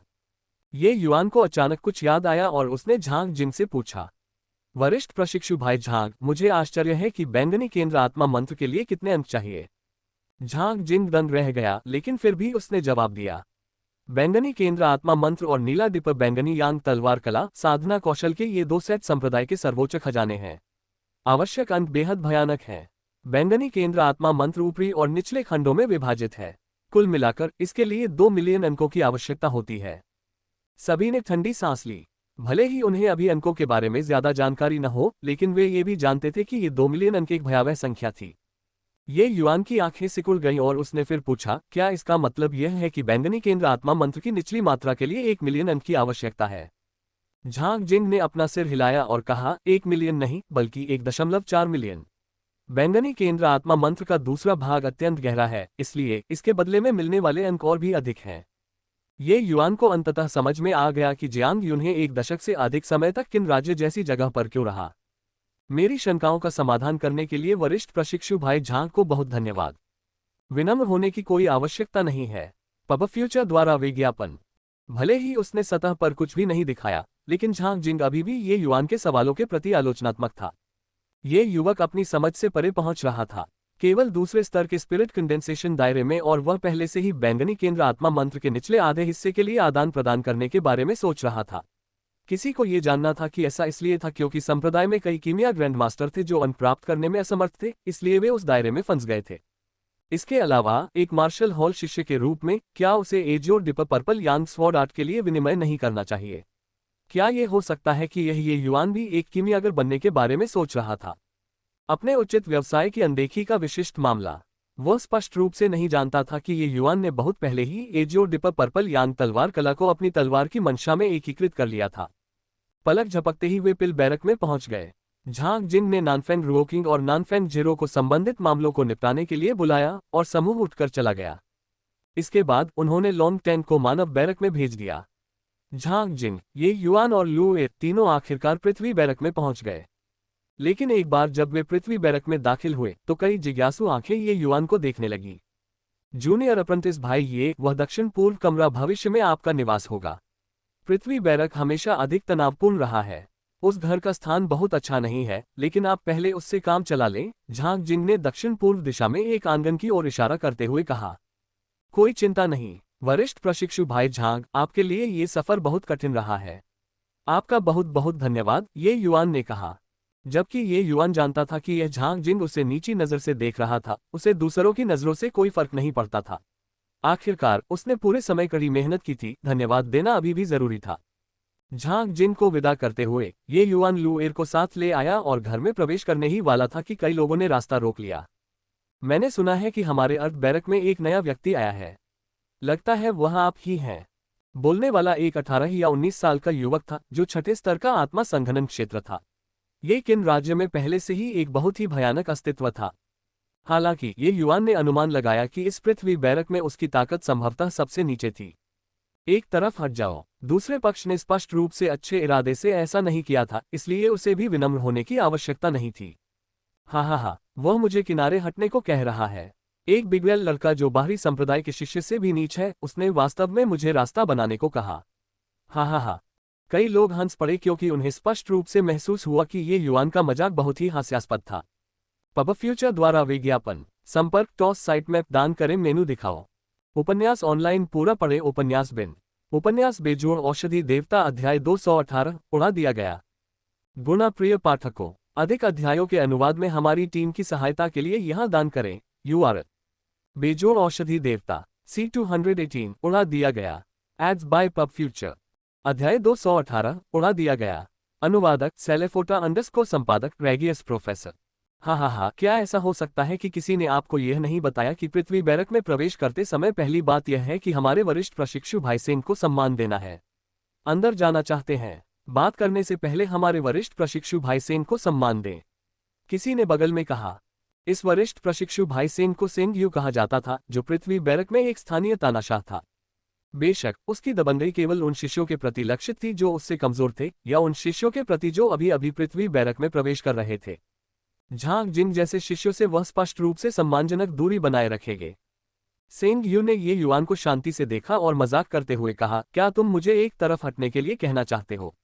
जरूर, यह इस बात पर निर्भर करेगा कि तुम्हारे पास मुझे एक तरफ हटने के लिए कहने की क्षमता है या नहीं। अगर तुम्हारे पास क्षमता नहीं है तो तुम वहां उस घर में रहोगे। यही वो जगह है जहां तुम्हें रहना चाहिए। ये युआन ने उस दिशा में जाकर देखा, लेकिन वह एक झोपड़ी थी। आश्चर्य की बात यह है कि यह जलाव लकड़ी और ऐसी ही अन्य चीजों के लिए जगह होनी चाहिए। झांग जिंग अभी तक बहुत दूर नहीं गया था और स्वाभाविक रूप से उसने ये दृश्य देखा, लेकिन उसने ये युआन की मदद करने के लिए जाने की योजना नहीं बनाई थी। वह वास्तव में ये भी देखना चाहता था कि वह किन क्षेत्रों में दूसरों से आगे है, ताकि वरिष्ठ प्रशिक्षु भाई मो उसे सीधे पृथ्वी बैरक में भेज सके। अगर चीजें वास्तव में हाथ से बाहर हो गईं, तो वह स्वाभाविक रूप से ये युआन को इन मक्खियों को दूर भगाने में मदद करने के लिए आगे आएगा। हालांकि अगर ये युआन सिर्फ एक हारे हुए व्यक्ति थे तो उनका आगे आना या न आना एक अलग बात थी। इसका मतलब ये होगा कि सीनियर अप्रेंटिस भाई मो सिर्फ ये युआन के साथ खिलवाड़ कर रहे थे। ये युआन ने अपना सिर हिलाया और हल्की सी आह भरी। उसने असहाय चेहरे के साथ कहा, क्या कोई तीसरा रास्ता नहीं है जिसे मैं चुन सकता हूं? चेंग यू ने ठहाका लगाकर हंसते हुए कहा, हाँ बेशक है, मैं सबसे समझदार हूं। Ads by pub future. ये युआन ने कुछ नहीं कहा, लेकिन सेंग यू के बोलने का इंतजार किया। आपकी शक्ल देखकर लगता है कि आपको अभी अंदर आ जाना चाहिए था, है ना? जब तक आप 100 पॉइंट दे देते हैं, आप आज रात यहाँ एक रात के लिए रुक सकते हैं। ये कैसा है? ये कीमत अभी भी बहुत वाजिब है ना? सिर्फ आज ही नहीं, भविष्य में भी यह ऐसा ही रहेगा। हर 100 पॉइंट एक रात। अगर आप इसे नहीं देते हैं तो भी कोई बात नहीं, झोपड़ी में ही रहो। सेंग यू के चेहरे पर एक ईमानदार भाव था और ऐसा लग रहा था जैसे वह कोई परोपकारी व्यक्ति हो। सच तो यह है कि जो छात्र हाल ही में अर्थ बैरक में दाखिल हुए थे, उनके साथ इस समूह के लोगों द्वारा दुर्व्यवहार किया जाना एक बार बार होने वाली घटना थी। नए लोगों से जबरन वसूली करने के कारण सेंग यू और उसके गिरोह के अंक हमेशा अच्छे रहे थे। अर्थ बैरक में उनका जीवन काफी सुखद था। बेशक केवल उनके जैसे लोग ही इस तरह की चीजें करेंगे जो आगे बढ़ने की इच्छा नहीं रखते हैं और जिनके पास सुधार की ज्यादा गुंजाइश नहीं होती है। ऐसा इसलिए था क्योंकि सेंग यू आगे नहीं बढ़ सकता था और नीचे नहीं जा सकता था, इसलिए उसने ऐसा तरीका चुना। इस पहलू पर संप्रदाय का प्रबंधन डैन वू अकादमी से बहुत अलग नहीं था। जब तक कोई संप्रदाय के नियमों का उल्लंघन नहीं करता और किसी की मृत्यु का कारण नहीं बनता, तब तक कोई भी आपके थोड़े अत्याचारी होने से परेशान नहीं होता। मार्शल आर्टिस्ट की दुनिया में हमेशा से ताकत के साथ बात की जाती रही है। ये युआन को गुस्सा नहीं आया। इसके विपरीत सेंग यू के शब्दों ने उसकी आंखों में चमक ला दी और उसने उत्सुकता से पूछा, क्या अंक निजी तौर पर हस्तांतरित किए जा सकते हैं? बेशक, जब तक तुम तैयार हो, तुम अपनी पहचान टोकन में मौजूद पॉइंट्स को मेरे टोकन में ट्रांसफर करने के लिए आत्मा बल का इस्तेमाल कर सकते हो। ऐसी हरकतें एक तरफा होती हैं और तुम्हारी अपनी इच्छा से ही होनी चाहिए। क्या हुआ? चलो शुरू करते हैं। सेंग यू ने ज्यादा नहीं सोचा और बस समझा दिया। ये युआन ने सिर हिलाया और कहा, ठीक है, चलो शुरू करते हैं। सेंग यू ने मुस्कुराते हुए अपना पहचान पत्र निकाला। उसने मुस्कुराते हुए कहा, जो व्यक्ति वर्तमान स्थिति को पहचान सकता है, वह महान व्यक्ति है। मैं तुम्हारी बहुत प्रशंसा करता हूं बेटा। क्योंकि तुम इतने स्पष्टवादी हो, इसलिए मैं तुम्हें भविष्य में 20% की छूट दूंगा। एक रात 80 अंक। सेंग यू ने शुरू में सोचा कि उसे कुछ प्रयास करने की आवश्यकता होगी, लेकिन कौन जानता था कि यह बदमाश एक हारा हुआ व्यक्ति था जो सीधे तौर पर हार मान गया। लेकिन इसके बारे में सोचते हुए द्वितीय स्तर की आत्मा संघनन क्षेत्र उसके साथ मेल खाती है। एक लड़ाई उसके लिए आधे महीने के लिए बिस्तर पर पड़े रहने के लिए पर्याप्त थी। यह स्वाभाविक रूप से सीधे अंक देने से अधिक सार्थक नहीं था। अपने हितों की रक्षा करना और हानि से दूर रहना एक बुद्धिमान व्यक्ति का कदम था। हालांकि ये युआन ने अपना पहचान पत्र नहीं निकाला। इसके बजाय उसने मुस्कुराते हुए कहा, वरिष्ठ प्रशिक्षु भाई सेंग, है न? मुझे लगता है कि आप गलत हैं। मेरा मतलब था कि आप लोग मुझे अंक हस्तांतरित करें। खैर, मैं बहुत निष्पक्ष व्यक्ति हूं। एक रात में 200 अंक पर्याप्त हैं। सेंग यू का चेहरा बदल गया। अब उसे पता चल गया था कि उसे ये युआन ने बेवकूफ बनाया है। उसने ठंडे स्वर में कहा, तुम बहुत हिम्मत वाले हो, बदमाश। मेरा मजाक उड़ाने की हिम्मत कैसे हुई, सेंग यू? पंख, तुम ही मौत को दावत दे रहे हो। तुम्हें मौका न देने के लिए सीनियर अप्रेंटिस भाई सिंह को दोष मत दो। पता चला कि यह एक कठोर हड्डी है। वास्तव में गलत अनुमान लगाया गया। वरिष्ठ प्रशिक्षु भाई सेन, मैं इस बदमाश को तुम्हारे लिए एक अच्छा सबक सिखाऊंगा। वास्तव में वरिष्ठ प्रशिक्षु भाई सेन को धोखा देने की हिम्मत करना, हे, मुझे लगता है कि आपको लकड़ी के शेड में रहने भी नहीं मिलेगा। इस समय बगल में खड़े कुछ लोगों ने भी प्रतिक्रिया व्यक्त की। उनमें से हर कोई दूसरों की बदकिस्मती पर खुश हो रहा था और यहां तक कि अपने हाथ भी रगड़ रहा था ताकि वे भी आगे बढ़ सकें। ये युवान मुस्कुराया और कहा, मैंने भी आपको स्थानांतरित करने के लिए नहीं कहा था। यह आपकी अपनी इच्छा थी कि आप इस तरह से सोचते थे। आज से आप लोग प्रति रात 100 अंकों के लिए लकड़ी के शेड में सो सकते हैं। लोगों का समूह ये युवान को ऐसे देख रहा था जैसे वे किसी मूर्ख को देख रहे हों। क्या ये बदमाश अपना दिमाग खो चुका है? लेकिन इस मोड़ पर हर कोई यह भी बता सकता था कि आज का मामला अच्छा नहीं होगा। खास तौर पर झांग जिंग। उसने भी शुरू में सोचा था कि ये युवान हार गया है। उसने तुरंत हथियार डाल दिए और आत्मसमर्पण कर दिया। लेकिन उसने नहीं सोचा था कि यह मामला 180 डिग्री का मोड़ लेगा। ये युवान ने वास्तव में सेंग यू से सुरक्षा शुल्क मांगने की हिम्मत की। झांग जिन को इस बात का बिल्कुल भी अंदाजा नहीं था कि ये युवान में वाकई कुछ क्षमताएं हैं या फिर वह सिर्फ दिमाग से कमजोर है। अगर नहीं तो वह एक बिगड़ेल युवा मास्टर था। हे, सच में जब तक आप ताबूत नहीं देख लेते तब तक आंसू नहीं बहाएंगे। चूंकि आप खुले में सोना चाहते हैं तो मैं आपकी मदद करूंगा। Ads by pub future. पवन थंडर पाम। चेंग यू ने अपना टोकन हटा दिया और बिजली की गति से ये युवान पर हमला किया। वह तेज था, लेकिन ये युवान उससे भी ज्यादा तेज था। आत्मा शून्य बिखरने वाला स्थान अचानक से मुक्त हो गया। ये युवान की तलवार की उंगली पलक झपकते ही सेंग यू के सामने आ गई। वह वास्तव में पहले पहुंचा, भले ही वह बाद में चला गया हो। सेंग यू की हथेली पर कुछ भी नहीं लगा, जबकि ये युवान की तलवार की उंगली उसकी छाती के संपर्क में थी। ये दृश्य देखकर सबकी पुतलियां सिकुड़ गईं। ये सलाह में जानबूझकर लिया गया था और कार्रवाई में तत्परता थी। एक पल पहले ये युवान अभी भी हवा में लहराते घास के एक छोटे से पत्ते की तरह कमजोर था। अगले ही पल उसका पूरा अस्तित्व एक तीखी तलवार में बदल गया। ऐसा लग रहा था जैसे ये युवान की तलवार की उंगली ने केवल हल्के से सेंग यू की छाती पर टैप किया था और ज्यादा ताकत का इस्तेमाल नहीं किया था। लेकिन सेंग यू का शरीर सीधे उछल गया जैसे वह किसी स्प्रिंग से टकराया हो और वह 100 फीट से अधिक दूर तक फर्श पर लुढ़कने के बाद ही रुका। ये युवान ने अपनी तलवार वाली उंगली को देखा और भौहें सिकुड़ना शुरू कर दिया। उसने खुद से कहा, मुझे अपने समय का सदुपयोग साधना के लिए करना चाहिए। यह उंगली वास्तव में सुरक्षात्मक सार ऊर्जा को तोड़ने में भी विफल रही।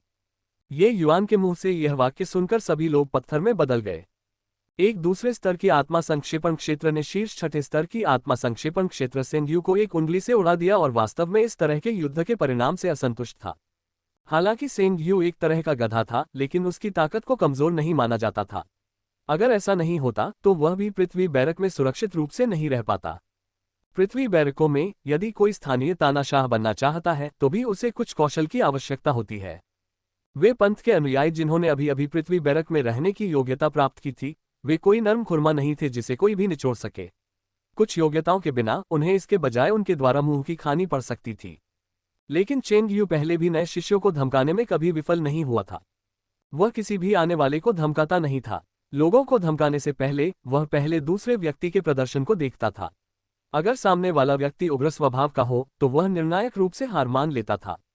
उसने सोचा भी नहीं था कि आज उसे सचमुच द्वितीय स्तर के आत्मा संघनन क्षेत्र द्वारा एक उंगली से उड़ा दिया जाएगा। अरे, अगर तुम मरे नहीं हो तो रेंग कर ऊपर आ जाओ। तुम सब एक साथ आओ। ये युवान ने सेंग यू से कहा जो जमीन पर मरा होने का नाटक कर रहा था। Ads by pub future. संपर्क टॉस साइट मैप दान करें मेनू दिखाओ। उपन्यास ऑनलाइन पूरा पढ़े। उपन्यास बिन। उपन्यास बेजोड़ औषधि देवता अध्याय 219। जब आप झपकी ले रहे हो तो कोई आपको तकिया दे रहा है। गुणा प्रिय पाठकों, अधिक अध्यायों के अनुवाद में हमारी टीम की सहायता के लिए यहां दान करें। URL। बेजोड़ औषधि देवता C219। जब मैं झपकी ले रहा था तो कोई मुझे तकिया दे रहा था। पब फ्यूचर द्वारा विज्ञापन अध्याय 219। जब आप झपकी ले रहे हो तो कोई आपको तकिया दे रहा है। अनुवादक सेलेफोटा _ संपादक रेगियस प्रोफेसर। सेंग यू जमीन से रेंगने की कोशिश कर रहा था। उसने अपनी हल्की सी दर्द भरी छाती को रगड़ा और ये युवान की ओर उसकी नजर घृणा और क्रोध से भरी हुई थी। उसने शुरू में सोचा था कि द्वितीय स्तर के आत्मा संघनन क्षेत्र के बच्चे को धमकाना आसान है, लेकिन उसने यह नहीं सोचा था कि वह आगे आने के तुरंत बाद ही असफल हो जाएगा। इस बार उसकी बहुत बड़ी बदनामी हुई। वाकई लापरवाही की वजह से बहुत बड़ा झटका लगा। उसने नहीं सोचा था कि इस बदमाश की रफ्तार इतनी तेज है। सौभाग्य से ये युआन केवल द्वितीय स्तर की आत्मा संघनन क्षेत्र था, अन्यथा अभी जो झटका लगा है वह उसे आधे महीने तक बिस्तर पर लेटा रहने पर मजबूर कर देता। जिस तरह से उसने इसे देखा, ये स्वाभाविक रूप से उसके लिए पहले लापरवाही का क्षण था। उसने नहीं सोचा था कि वह धोखा खा जाएगा क्योंकि ये युआन की गति तेज थी। बदबूदार बदमाश, ये बात तुम ही ने कही है। भाइयों, विनम्र होने की कोई जरूरत नहीं है। उसका ठीक से अभिवादन करो। हालांकि सेंग यू को लगा कि अभी वह लापरवाह हो रहा है, लेकिन उसने लापरवाही बरतने की हिम्मत नहीं की, इसलिए उसने सीधे दूसरों को एक साथ हमला करने के लिए बुलाया। सेंग यू और उसके गिरोह में केवल 5 लोग थे। ये युआन के लिए यह एक व्यक्ति से अलग नहीं था। सबकी नजरों के सामने ये युआन ऐसे ही 9 लोगों में बदल गया। 9 तलवारों का रुख। एक हल्की सी आवाज सुनाई दी। एक चमक के बाद 9 धारें गायब हो गईं। उसके बाद यहां वहां दिल दहला देने वाली चीखें सुनाई दी। एक ही समय में 5 लोग मारे गए। बेशक सबसे दुखी तो सेंग यू ही था। उसने अकेले ही 5 बार जबरदस्ती झेली। यद्यपि यह बल उसे मार नहीं सकता था, फिर भी वह बुरी तरह से घायल हो चुका था तथा पीड़ा से उसका चेहरा विकृत हो रहा था। क्या आप अब शुरू कर सकते हैं, वरिष्ठ प्रशिक्षु भाई सेंग? ये युआन ने 2 कदम आगे बढ़कर हल्के से पूछा। पब फ्यूचर द्वारा विज्ञापन। सेंग यू ये युआन की हरकतों से चौंक गया। वह जल्दी से पीछे की ओर भागा और जल्दी से बोला, कर सकता हूं, कर सकता हूं। मैं तुम्हें अभी 200 अंक देता हूं। अब और हमला मत करना, जूनियर अप्रेंटिस भाई। चेंग यू ने जल्दी से अपना टोकन निकाला और 200 पॉइंट्स ये युआन के टोकन में डाल दिए। ये युआन के पॉइंट्स तुरंत 300 हो गए। इस बिंदु पर अगर वह अभी भी सोचता है कि ये युआन एक नरमखुरमा था, तो वह वास्तव में मूर्ख होगा। ये नरमखुरमा कैसे था? ये स्पष्ट रूप से एक धातु की प्लेट थी। उसने आज सचमुच धातु की प्लेट पर लात मारी।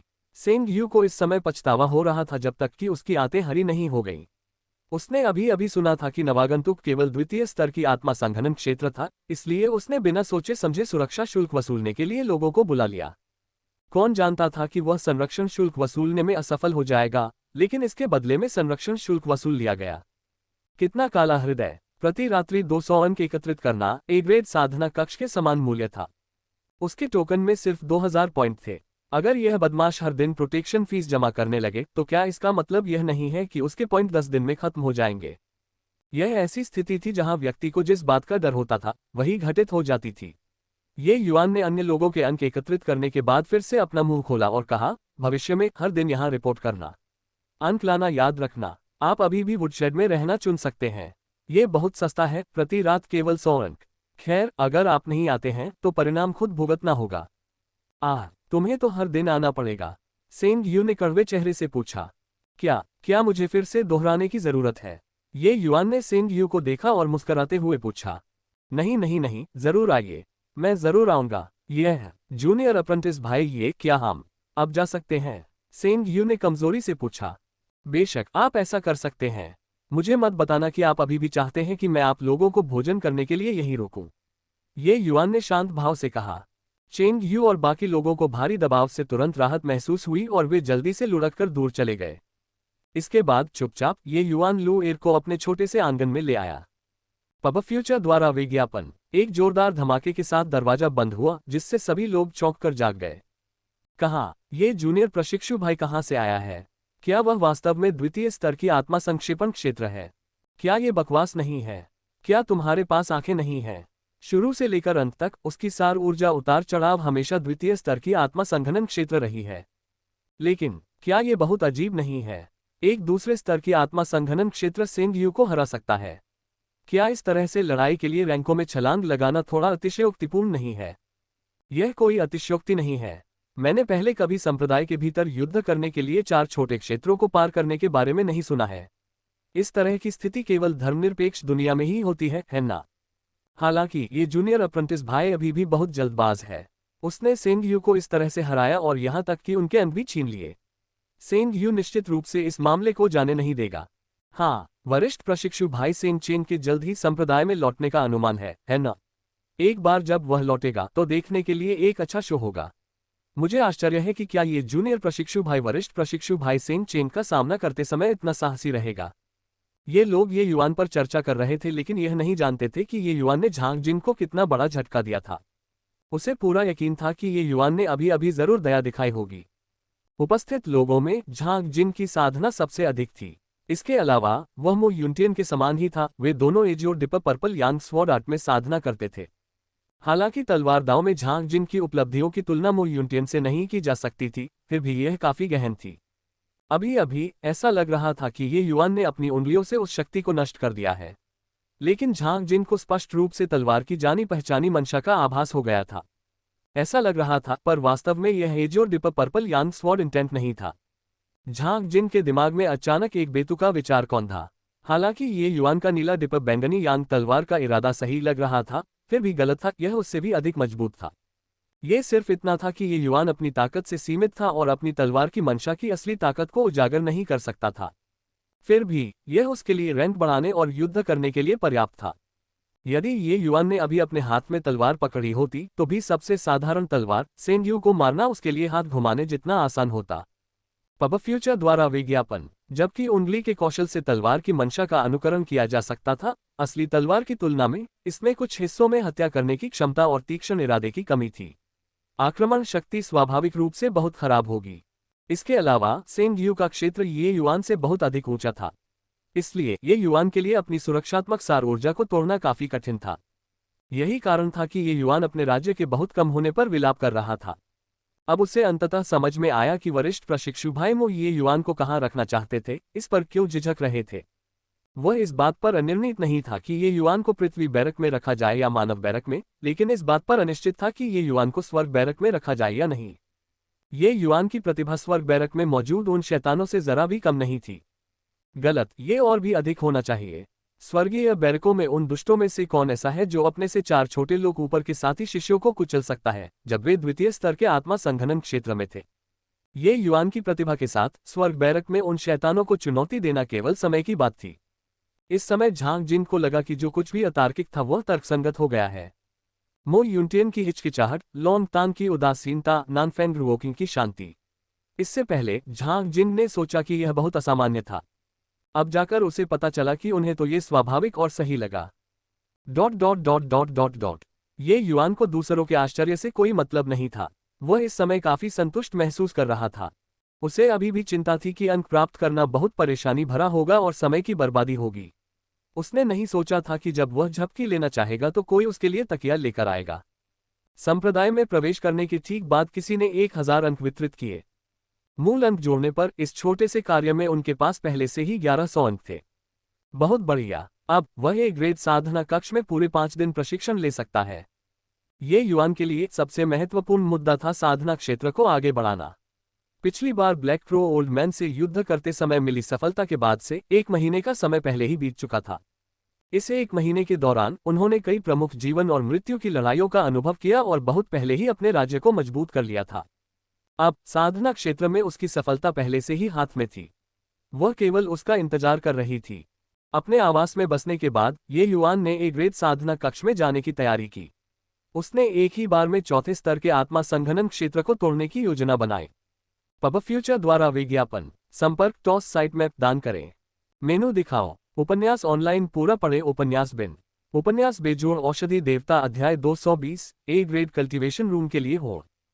गुणा प्रिय पाठकों, अधिक अध्यायों के अनुवाद में हमारी टीम की सहायता के लिए यहां दान करें। URL बेजोड़ औषधि देवता C220 A grade cultivation room के लिए हो।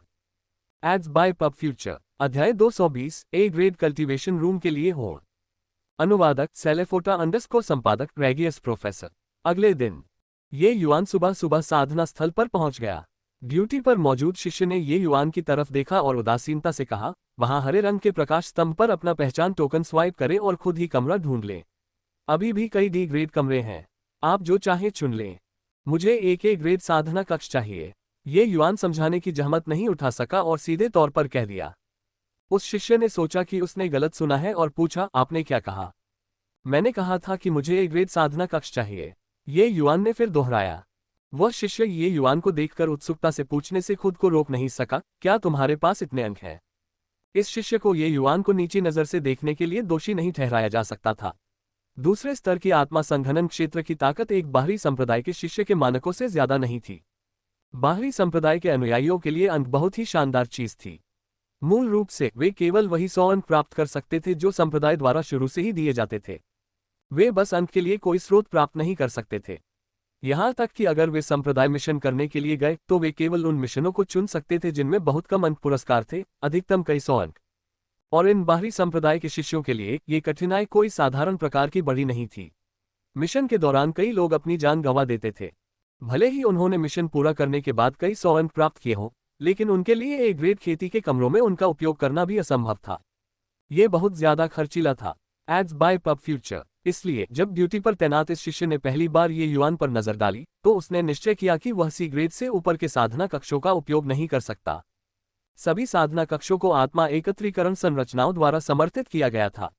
सार ऊर्जा की समृद्धि बाहरी दुनिया की तुलना में बहुत अधिक थी। सबसे कमजोर डी ग्रेड साधना कक्ष बाहरी दुनिया से 2 गुना था, सी ग्रेड 3 गुना था, बी ग्रेड 6 गुना था, जबकि ए ग्रेड 10 गुना था। कीमत के मामले में ए ग्रेड खेती के कमरे डी ग्रेड के कमरों से 20 गुना थे, लेकिन प्रभाव केवल 10 गुना था। तार्किक रूप से डी ग्रेड खेती के कमरे अधिक मूल्यवान थे, लेकिन मार्शल आर्टिस्ट के लिए कीमत की गणना इस तरह नहीं की जाती थी। वे गति की तलाश में थे। खेती की गति को 10 गुना बढ़ाने से बहुत अधिक समय की बचत हो सकती है। एक बार जब किसी मार्शल कलाकार की उम्र एक निश्चित स्तर तक पहुंच जाती है और उनकी क्षमता समाप्त हो जाती है, तो चाहे वे कितना भी प्रयास करें, इसका कोई फायदा नहीं होगा। मार्शल आर्टिस्ट के लिए समय साधना था, समय शक्ति था, समय स्थिति थी। ये युआन को इस तरह के भेदभाव की आदत हो गई थी और वह इस पर ज्यादा ध्यान नहीं देना चाहता था। उसने लाल रंग के लाइट कॉलम पर सीधे अपना पहचान चिन्ह 5 बार स्वाइप किया। प्रकाश स्तंभों को लाल, नारंगी, पीले और हरे रंग में विभाजित किया गया था। वे क्रमशः ए, बी, सी, डी 4 प्रकार के साधना कक्षों का प्रतिनिधित्व करते थे। ये युआन के इस स्वाइप से सीधे 1000 अंक कट गए। वह अत्यधिक गरीबी के युग में वापस चला गया। ये युआन की हरकतों से ड्यूटी पर मौजूद शिष्य स्तब्ध रह गया। ये पहली बार था जब उसने किसी ऐसे नवधनाढ्य बाहरी संप्रदाय के शिष्य को देखा था।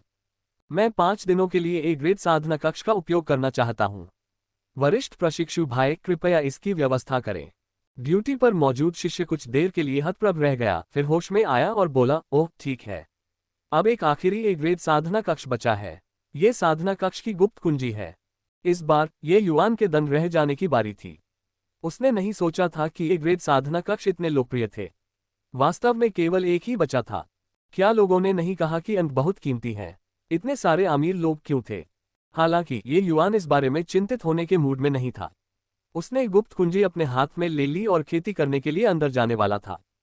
ठीक उसी समय एक हट्टा कट्टा आदमी तेजी से अंदर घुसा और ड्यूटी पर मौजूद शिष्य से बोला, मुझे 10 दिन के लिए ए ग्रेड साधना कक्ष चाहिए। ड्यूटी पर मौजूद शिष्य ने ये युआन को देखा और उस मोटे आदमी को देखकर अजीब तरह से कहा, से वरिष्ठ प्रशिक्षु भाई दाई, इसके लिए क्षमा करें, लेकिन अंतिम ए ग्रेड साधना कक्ष पहले ही इस कनिष्ठ प्रशिक्षु भाई द्वारा किराए पर ले लिया गया है। उस मोटे आदमी की पीतल की घंटी जैसी आंखें बड़ी हो गईं और वह गुस्से से बोला, एन तुमने क्या कहा? ड्यूटी पर मौजूद शिष्य डर के मारे उछल पड़ा और जल्दी से बोला, वरिष्ठ प्रशिक्षु भाई दाई, यह मेरा काम नहीं है। ये कनिष्ठ प्रशिक्षु भाई आपसे थोड़ा पहले ही आ गया था और उसने अपने अंक पहले ही ले लिए हैं। नियमों के अनुसार। क्या नियम? तुम्हारे ये पिता नियम बनाते हैं। ये दूसरे स्तर के आत्मा संघनन क्षेत्र ए ग्रेड साधना कक्ष का उपयोग किस लिए कर रहे हैं? अरे लड़के, मुझे गुप्त कुंजी दो, मैं तुम्हें तुम्हारे खर्च किए गए अंक दे दूंगा। वरिष्ठ प्रशिक्षु भाई दाओ ने ये युआन पर चिल्लाया। ये किसी भी तरह से सुनने पर चर्चा करने जैसा नहीं लग रहा था। ये जूनियर अप्रेंटिस भाई एक नया व्यक्ति है ना? सीनियर अप्रेंटिस भाई दाइज़चेन पिलबैरक में सबसे उभरते सितारों में से एक है। उसे जगह दो, उससे दोस्ती करने से भविष्य में तुम्हें बहुत लाभ होगा। ड्यूटी पर मौजूद शिष्य ने भी बीच में बोलने की कोशिश की। दाइज़चेन भी ये सुनकर बहुत खुश हुआ और मुस्कुराते हुए बोला, हाँ, उसने जो कहा वह सही है। बेटा, मुझे जगह दे दो। भविष्य में अगर तुम्हें कोई समस्या हो तो सीधे पिलबैरक में आकर मुझे ढूंढना। मैं तुम्हारी मदद करूंगा। ये युआन शुरू में इस वरिष्ठ प्रशिक्षु भाई दाओ से निपटने के लिए परेशान नहीं था, लेकिन ये देखकर कि वह इतना घमंडी था, उसने मुस्कुराते हुए कहा, ठीक है, 2000 अंक और मैं इसे तुम्हें बेच दूंगा। तुमने क्या कहा? 2000 अंक? तुम जाकर लूट क्यों नहीं लेते? दाइज़चेन क्रोधित होने से पहले ही जम गया। इस बदलाव से अंक सीधे 2 गुने हो गए। क्या यह उसके साथ खिलवाड़ नहीं था? नहीं खरीद रहे हो? अगर तुम नहीं खरीद रहे हो तो मैं पहले ही खेती करने जा रहा हूं। बात खत्म करके ये युआन तुरंत मुड़ा और खेती के कमरे की ओर जाने के लिए तैयार हो गया। रुको, मैं तुम्हें रुकने के लिए कह रहा हूं। ये युआन ने उसकी उपेक्षा की और वहीं चलता रहा। दाइज़चेन क्रोधित हो गया। एक झटके में उसने ये युआन को पकड़ लिया। Ads by pub future. Hey, ये लड़का अभी भी वरिष्ठ प्रशिक्षु भाई दाई की शक्ति को नहीं जानता है ना? वरिष्ठ प्रशिक्षु भाई दाई न केवल कीमिया में अद्भुत है, बल्कि वह मार्शल पथ में भी बेहद शक्तिशाली है। संप्रदाय में कुछ कीमिया और मार्शल दोहरे चमत्कारों में से एक दूसरे स्तर की आत्मा संक्षेपण क्षेत्र वरिष्ठ प्रशिक्षु भाई दाई के प्रति अनादर करने की हिम्मत करता है। क्या यह मौत को आमंत्रित करना नहीं है? ड्यूटी पर मौजूद शिष्य चुपके से दूसरों के दुर्भाग्य में आनंद लेता था। दाई ज़ीचेन का फिगर साफ तौर पर बहुत मजबूत था, लेकिन जब उसने अपनी चाल चली तो उसकी हरकतें बेहद फुर्तीली थीं। पलक झपकते ही वह ये युआन की पीठ तक पहुंच गया। लेकिन तभी दाई ज़ीचेन के सामने का दृश्य धुंधला हो गया। ये युआन तुरंत उसकी आंखों के सामने प्रकट हो गए। ये हड़पना वास्तव में चूक गया। आश्चर्यचकित होकर दाई ज़ीचेन लड़खड़ा गया और लगभग जमीन पर गिर पड़ा। जब तक उसने अपने शरीर को स्थिर किया और फिर से ये युआन को ढूंढना चाहा, तब तक ये युआन गायब हो चुका था। ओह, वह बदमाश कहाँ है? दाई ज़ीचेन ने ड्यूटी पर मौजूद शिष्य से हैरानी से पूछा। ड्यूटी पर मौजूद शिष्य के चेहरे पर भाव बहुत ही रोचक थे। वह ये युआन को खुद को बेवकूफ बनाते हुए देखकर बहुत उत्साहित था, लेकिन अंत में यह दाई ज़ीचेन था जिसे ये युआन ने निभाया था। वह उत्साहित भाव सीधे अपनी जगह पर जम गया। दाई ज़ीचेन 9वें स्तर के स्पिरिट कंडेंसेशन दायरे में था। वह वास्तव में दूसरे स्तर के स्पिरिट कंडेंसेशन दायरे को पकड़ने में विफल रहा। ये कैसे संभव हुआ? दाई ज़ीचेन का प्रश्न सुनकर ड्यूटी पर मौजूद शिष्य अचानक जाग गया और हकलाते हुए बोला, वह पहले ही अंदर जा चुका है। चारों आंखें आपस में मिली और बहुत देर तक चुप रहीं। अरे, उस बच्चे की पृष्ठभूमि क्या है? दूसरे स्तर के आत्मा संघनन क्षेत्र में वास्तव में इतनी ताकत होती है? दाई ज़ीचेन ने उत्सुकता से पूछा। ओह, मुझे जांचने दो। ये युआन ने अपना पहचान पत्र स्वाइप किया, इसलिए उसकी जानकारी स्वाभाविक रूप से प्रकाश स्तंभ द्वारा भी दर्ज की गई। ड्यूटी पर मौजूद शिष्य आसानी से इसे पा सकता था। ड्यूटी पर तैनात शिष्य ने अपनी आत्मा शक्ति को लाल रंग के प्रकाश स्तंभ में डाला और ये युआन की जानकारी खोजना शुरू कर दिया। ये युआन उम्र 15, द्वितीय स्तर आत्मा संघनन क्षेत्र स्थिति। ड्यूटी पर तैनात शिष्य ने जानकारी प्राप्त करते हुए उसे पढ़ा, लेकिन अंत में वह रुक गया। स्थिति के बारे में क्या? बोलो, दाई ज़ीचेन ने उत्सुकता से पूछा। ड्यूटी पर मौजूद शिष्य ने दाई ज़ीचेन को घूरते हुए कुछ अनिश्चितता से कहा, स्थिति मार्शल हॉल के पृथ्वी बैरक के शिष्य की है। ओह, क्या यह हो सकता है कि पहचान टोकन में कोई त्रुटि है? द्वितीय स्तर का आत्मा संघनन क्षेत्र पृथ्वी बैरक का शिष्य कैसे हो सकता है? दाई ज़ीचेन की आंखें घूम गईं और उसने हंसते हुए कहा, यह गलत कैसे हो सकता है? अगर वह अर्थ बैरक का छात्र नहीं है, तो वह मेरी इस पकड़ से कैसे बच सकता है? Ads by pub future. संपर्क टॉस साइट मैप दान करें।